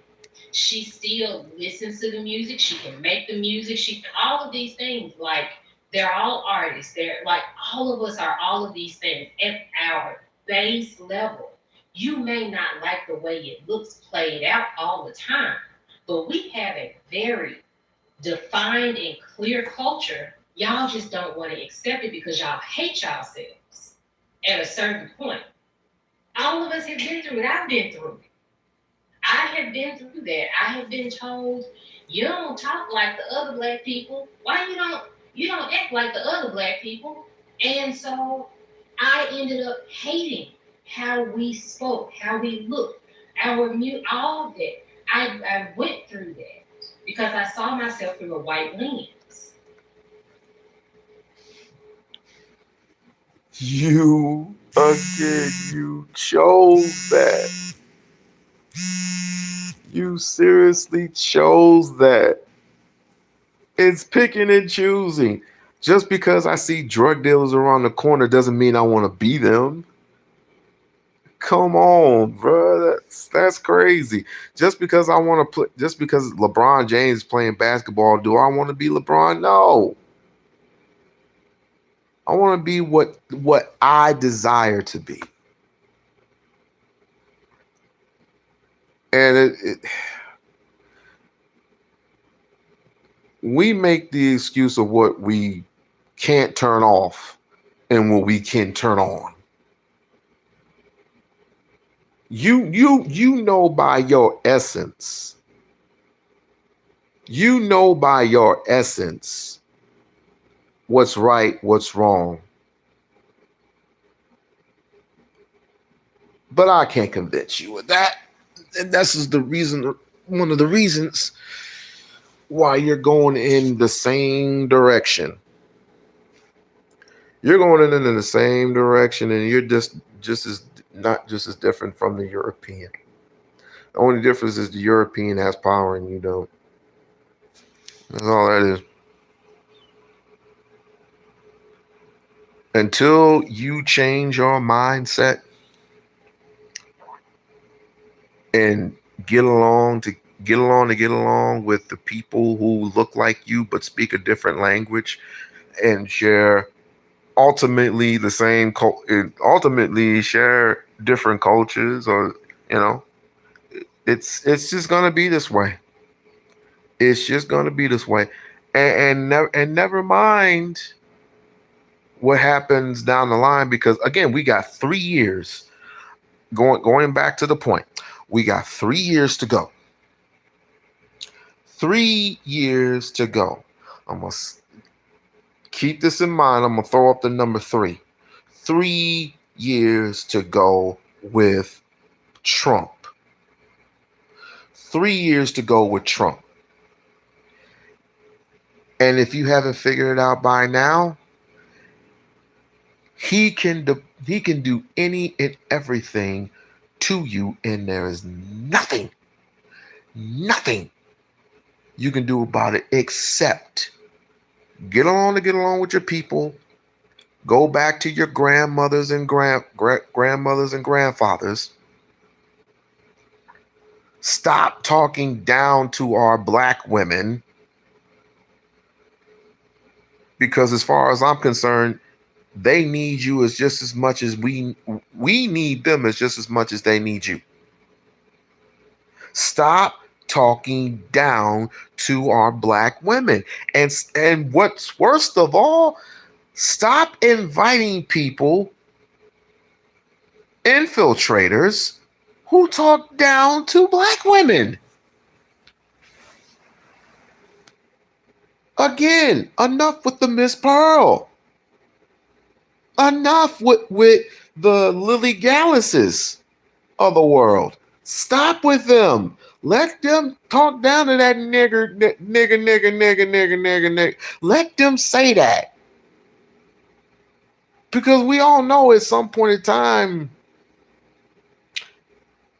well, due to YouTube purposes, I can't say, but let's just say for the sake of argument, she might trip over a lamppost or something, and she might get smacked up. She got run over by a car or something. We don't know. I'm just saying. Karma really has a way of working heavy with people. Karma definitely does that.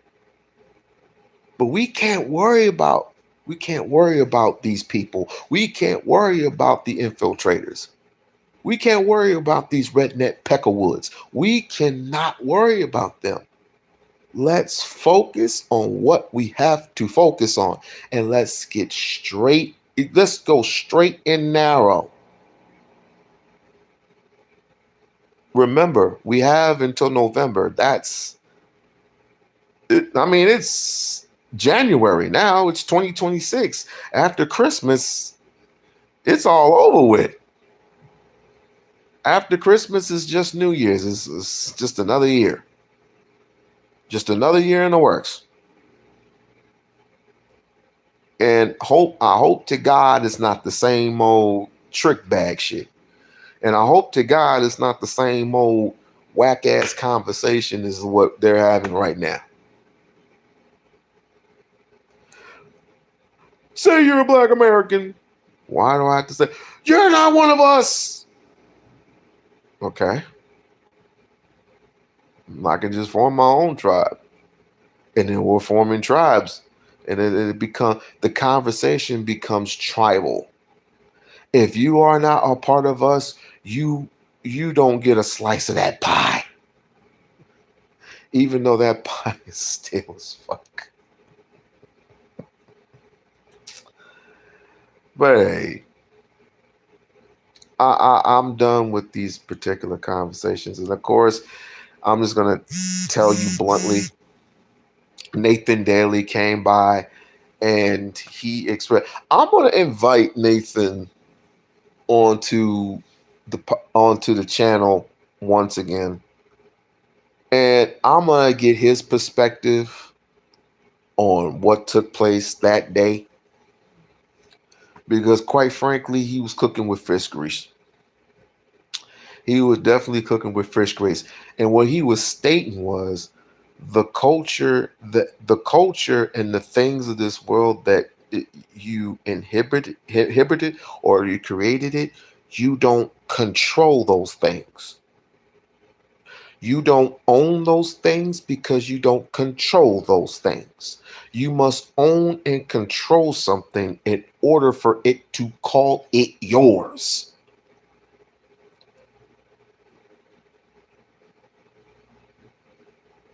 You have a unfortunately,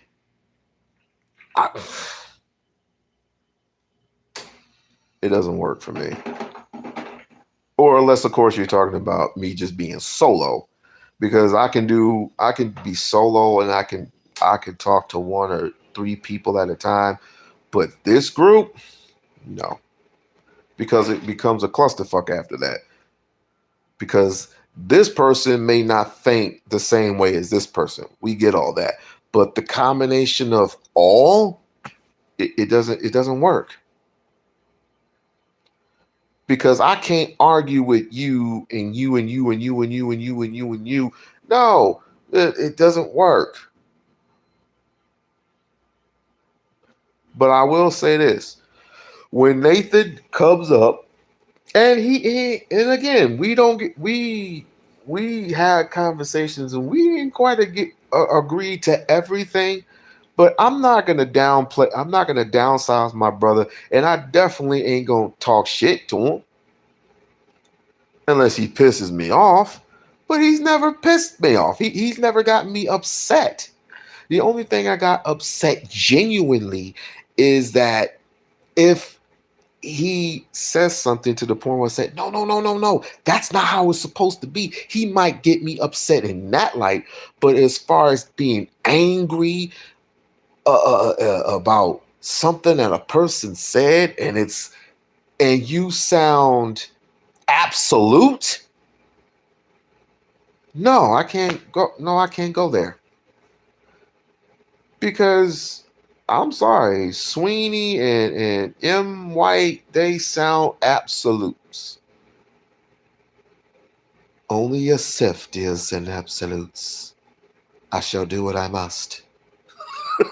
Sorry for the Star Wars reference. Ask you that, though. Yeah. True. Why Yeah, people- it's a pretty. Let's see. Yeah, I'm gonna have to call my big homie. I'm gonna have to call my big homie Nathan to have this particular conversation. Right? Valid. Yep. Definitely have to. No substantive value for what he.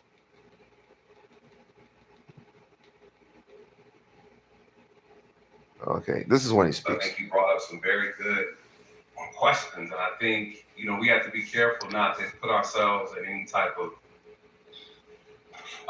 echo chamber, right? Because we can't grow that way. I think a lot of times when we have these conversations, they're very sensitive.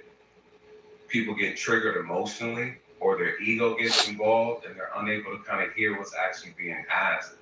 Me personally, after listening to what he said, I don't agree with his definition of culture and how he defined it. At the same time, again, when you hear everybody on the panel, everyone's trying to really define what Black culture is. It's not that Black Americans don't contribute or that the culture isn't copied and, or some people say cosplay or mimicked or shared amongst the world. It is. The issue isn't even that. From what I see, the problem is that there's no control over the culture. When you don't have control over your image, you don't have control over how things are put out, how things are interpreted. That's really the issue, right? The culture is pimped, right? And so if the culture is pimped, the question is, who's the pimp? Who's the host, right? And I think that's why there's so much confusion. His opinion is his opinion, right? Like, I think like anything, we're all entitled to it.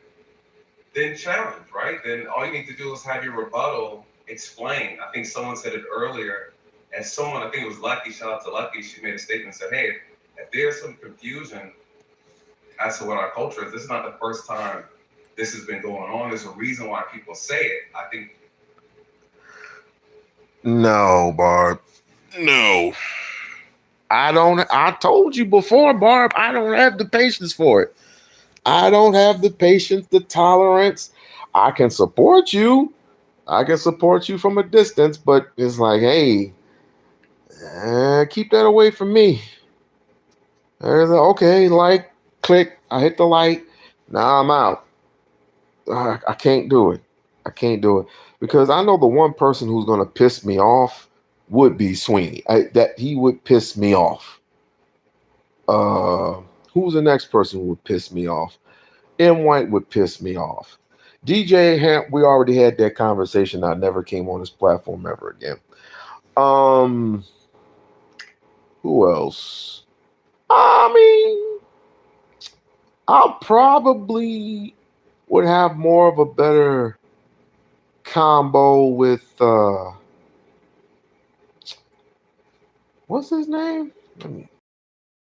People aren't really articulating what they're. Jay Speed. I would have a better conversation with Jay Speed. I know I would definitely have a better conversation with Jay Speed, and of course Nathan. I would definitely bring Nathan and Jay Speed over to the platform to have that conversation. I would definitely do that. But for the rest of you Negroes, stay away from me. I wouldn't mind having the conversation with in person either. We'll definitely have a conversation over a pot of Cheetos or nachos or something. I don't know, from Nacho Daddy here in Las Vegas or something. I don't know. But we ain't had that conversation though.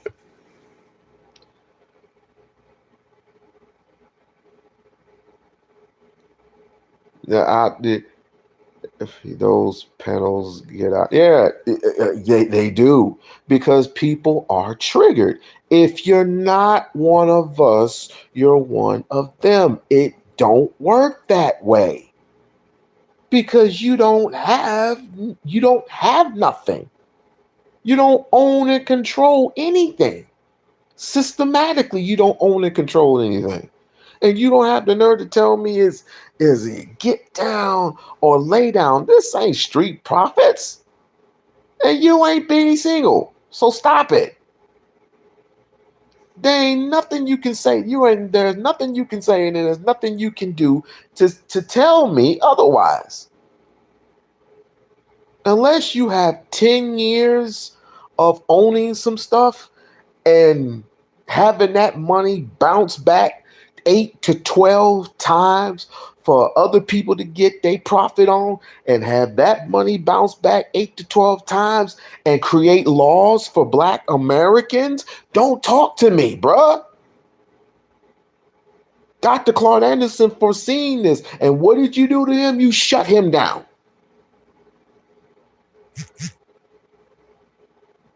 You shut him down. You disrespected him just like you disrespected Harriet Tubman. And just like you disrespected Harriet Tubman, you disrespected Martin Luther King, and you disrespected Malcolm X. And you had the nerve to call yourself Black Americans. Did you know Booker T. Washington was a Pan-African? If you don't know something, read into it. Google is your best friend, although I would prefer Barnes and Nobles. If not Barnes and Nobles, Amazon. I want y'all to get the book Die Nigga Die by H. Ratby. Get that book. I encourage people to read that book, Die Nigga Die. Good book. Good book. Now, before I bounce up out of here, this is the most funniest. Wait, what? Let me see something. Like this is a. What the hell is going on? 8 Black woman. Of course, he's Hey, just. my black folks watching. He just talking. What the hell is going on? Your past is what builds your future. You know what I'm saying? That's why we say having a record is a scratch, right? Because it's something that represents what's going to harm you in the future. So let's not now say, like, what about?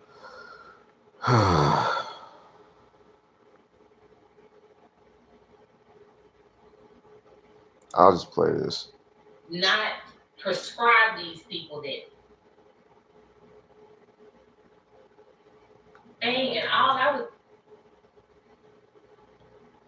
Okay, get Don't use the word tether. But the definition of the word tether is any African, Caribbean, Black, British, or Canadian person who copies or imitates or appropriates Black culture, but then also tries to disrespect that culture when it comes to being amongst other groups, especially white people. That's like what calling us hoes. Saying somebody and calling us hoes. Like that type of disrespectful shit. So like that's where and the reason why that word tether has become so popular is because Black people are starting to delineate and say, you know what? At one point we did try to include y'all. We did try to be all. We did try to open up our doors to y'all. But then what we noticed is here come all the disrespect, and now we're closing the door on that. Because if this same conversation happened 15, 20 years ago, even 8 years ago, you wouldn't see nearly as many people get upset about it. But now, because we're recognizing, like, oh, okay, we see what's going on now. We're not allowing it anymore. All right, so I think the confusion for me, just to be clear, is that I was under the impression that we're having a discussion, an intellectual discussion about a topic. What I'm hearing is a lot of people getting offended and in their feelings and really making a lot of emotional statements. That's all I hear is a bunch of triggered Black men on the panel. Mr. White trigger, Sweeney trigger. You hear what you want to hear, and you're not hearing for understanding. I'm really confused, you guys. You feel bad father. You feel bad father. I think you're homosexual. Okay. Okay. So anyway, like I was saying before, No. Let's have a conversation. Let's have a conversation about what he said.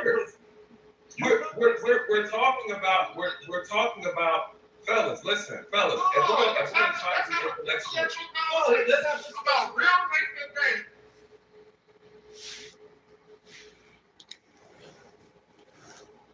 Newsflash. What does We-On-Loc do when he gets truly upset? I will want to meet you someplace and I will want to punch you dead in your face. I'm 45 years old. I can't be doing that. I can't have those type of triggers. I just can't. And Nathan is right. You're a bunch of whiny ass crybabies that don't own and control nothing. If you did, we would be as much as competitive as white folks are competitive with Asians. Asians are way competitive over here, but they are given the platform to do things like that. Where is Blacktown? Where's Blacktown? Where's Blacktown? Tell me where Blacktown is. I'll wait. I'll wait. I'll wait. I'll wait. Where's Blacktown? Where is it? You gotta learn to manage your stress better.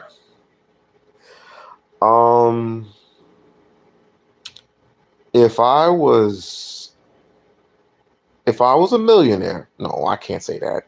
If I had money and I didn't enough money for the ability to go to work, not to go to work or show up for work, yeah, my stress level will be perfectly fine.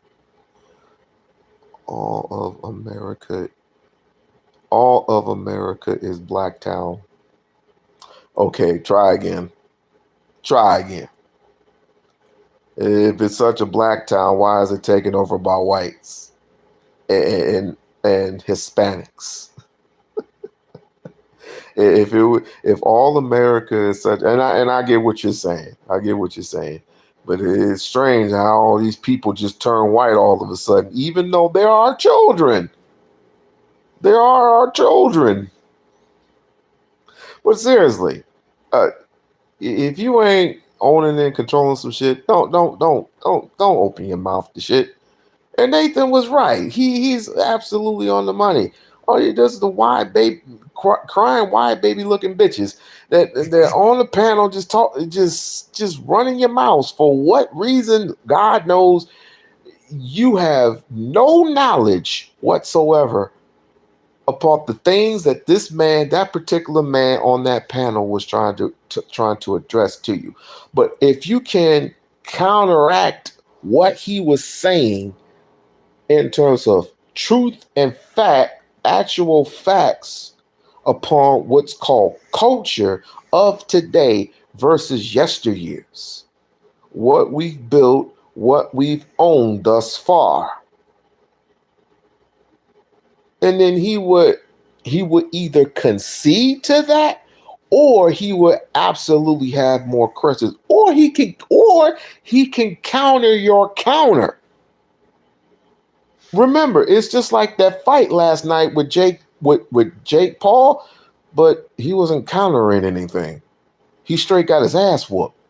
That's the same thing with this conversation. You got a whole bunch of Jake Pauls in here getting their ass whooped. You doing all this numbers, but he locked, snapped, and busted you in your jaw and wondering why your jaw's broke. In 3 different areas. And I do not like Jake or Logan Paul. But that's beside the point. Do you want to change the topic? We're gonna have a conversation about you. How about we ask the person whose channel this is if he wants us to change the topic? Be respectful of Pete. No, be respectful of Pete. This is a topic. I'm very good. That's fine. With us discussing. No, you're fine with disrespecting this man's channel, right? Nathan, I think what they're trying to illustrate. I know what they're trying to do, and it's poor taste, right? Yeah. So again, it is poor taste. Because it's not poor taste. It's putting on the mirror. You said, it's okay to be disrespectful.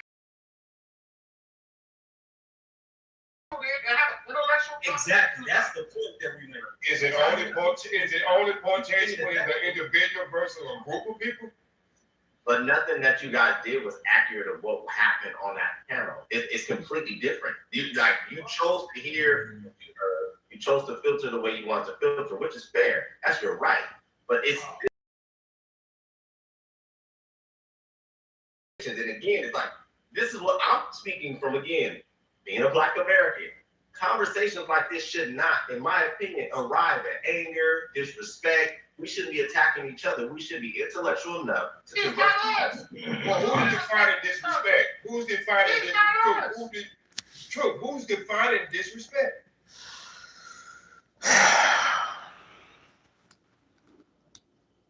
See what I mean? And this is even a waste of my time.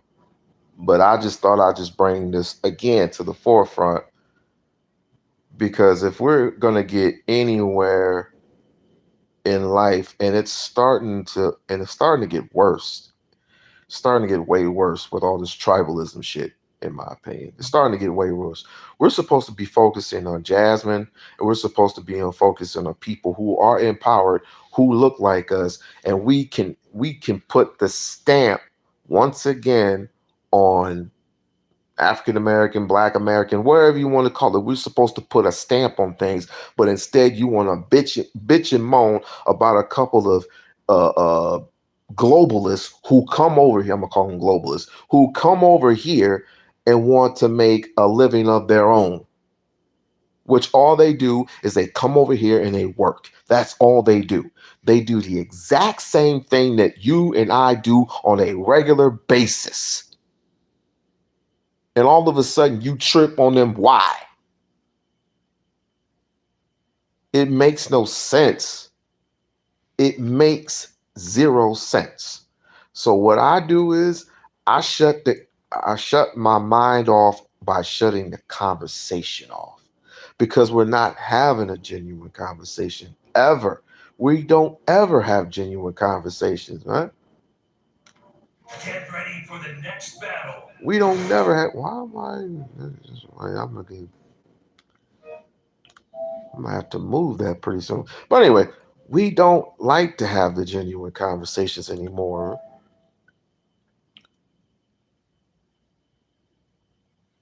Who said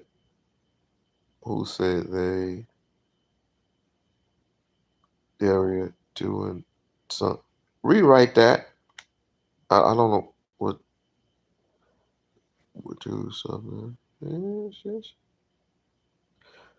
Who said they are doing something else? Who said they are doing something else? I said that they're doing something you mixing my words. I'm gonna start over. When they come over here, when the globalists come over here,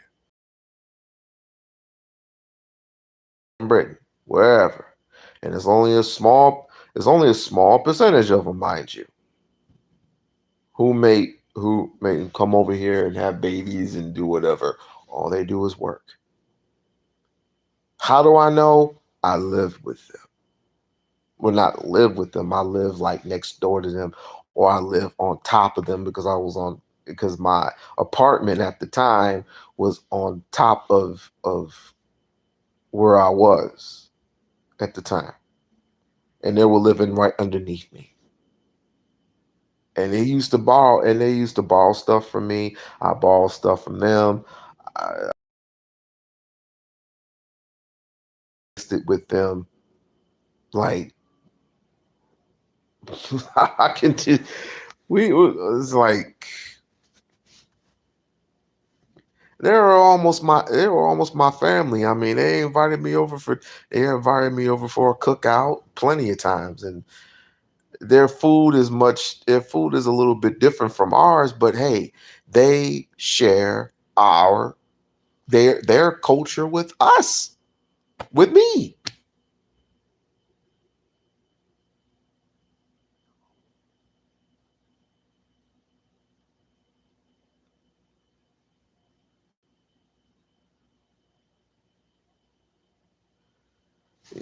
That's very few far in between. Very few far in between. And I would say, and I'll give it this. Let's just say, for the sake of argument, through each and every single state, and there's 51 states. I don't know how many have. Let's just say the the most important states like Washington, Florida, Texas, Detroit, Carolina, California, and now Nevada. Out of all those cities and states I just mentioned, because you're not going to catch too many in Minnesota, you're not going to catch too many of them in Oklahoma. You're just not. But of all those cities and states, you'll probably catch a couple of them, Maine, New Jersey. But of all those specific states and cities, how many globalists come over here and talk a whole bunch of shit? Give me a number. Very few. I might be delusional. Who knows? If you had a whole clan come over here and say, "Look at these ugly Americans," we can't that Okata. We can't do you Romelo, you do your thing and do the thing. We can't do business with Akata.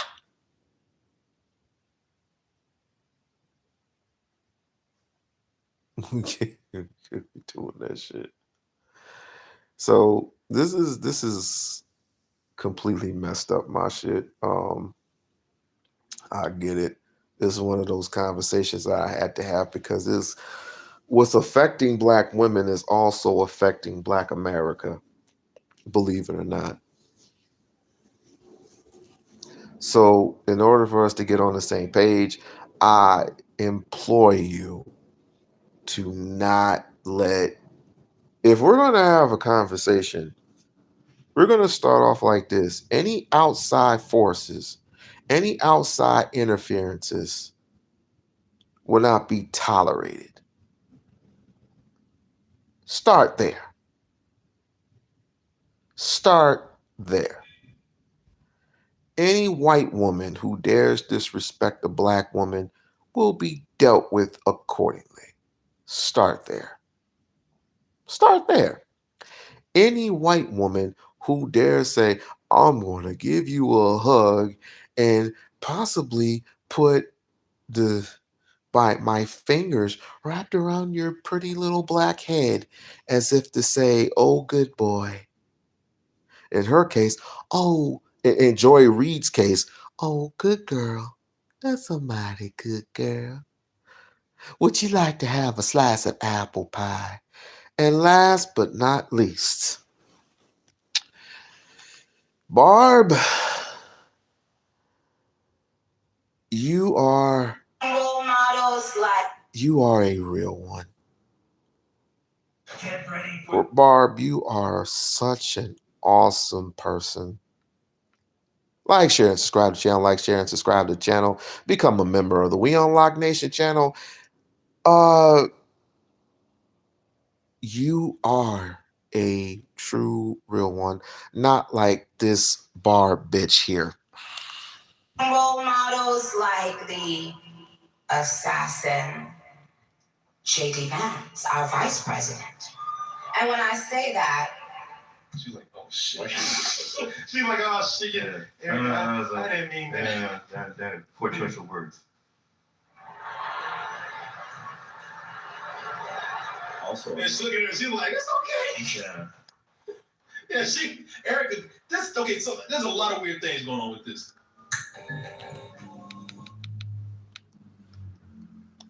Like she said assassin. What did she mainly say? Well, Erica Kirk, her husband got assassinated. I know. So she was just trying to say assassin as in J.D. Vance being, like.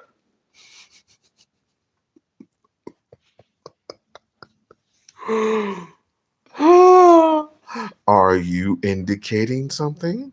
Are you indicating that J.D. Vance had something to do with Charlie Kirk's death? I don't know. What do you know? What do you know? She are not alike at all. That's why I say you're the real one. You are the real one. Not like this trample ass. Not going there. Not gonna go there. But again, you are out. I'm not talking to you. I'm talking to her. You are out of the black community, out of my life, and the rest of the barbs can kiss my black ass. Excuse me, kiss my natural black ass. As a matter of fact, some of those barbs can go ahead and just kiss my dick all the way around. All the way around the temple and all the way around that motherfucker. Because what she just did was she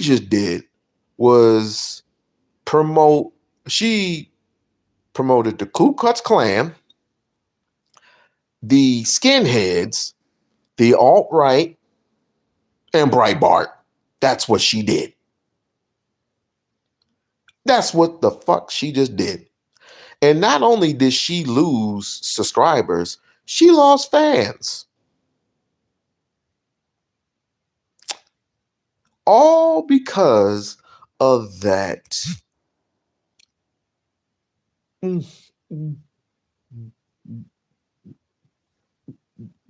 Make me want to vomit right now. You know what I gotta do? You know what I gotta do, y'all? You know what I gotta do? I gotta find my Facebook, my MySpace account. And on my MySpace account is her picture portraying being a wannabe Little Kim. I got to tear that shit down. I gotta get the repass because I forgot my password. And I don't even know if MySpace still exists. But she became a fan. I became a fan of hers up until the Malcolm X thing happened. And then after disrespecting Malcolm X, you do this type of shit.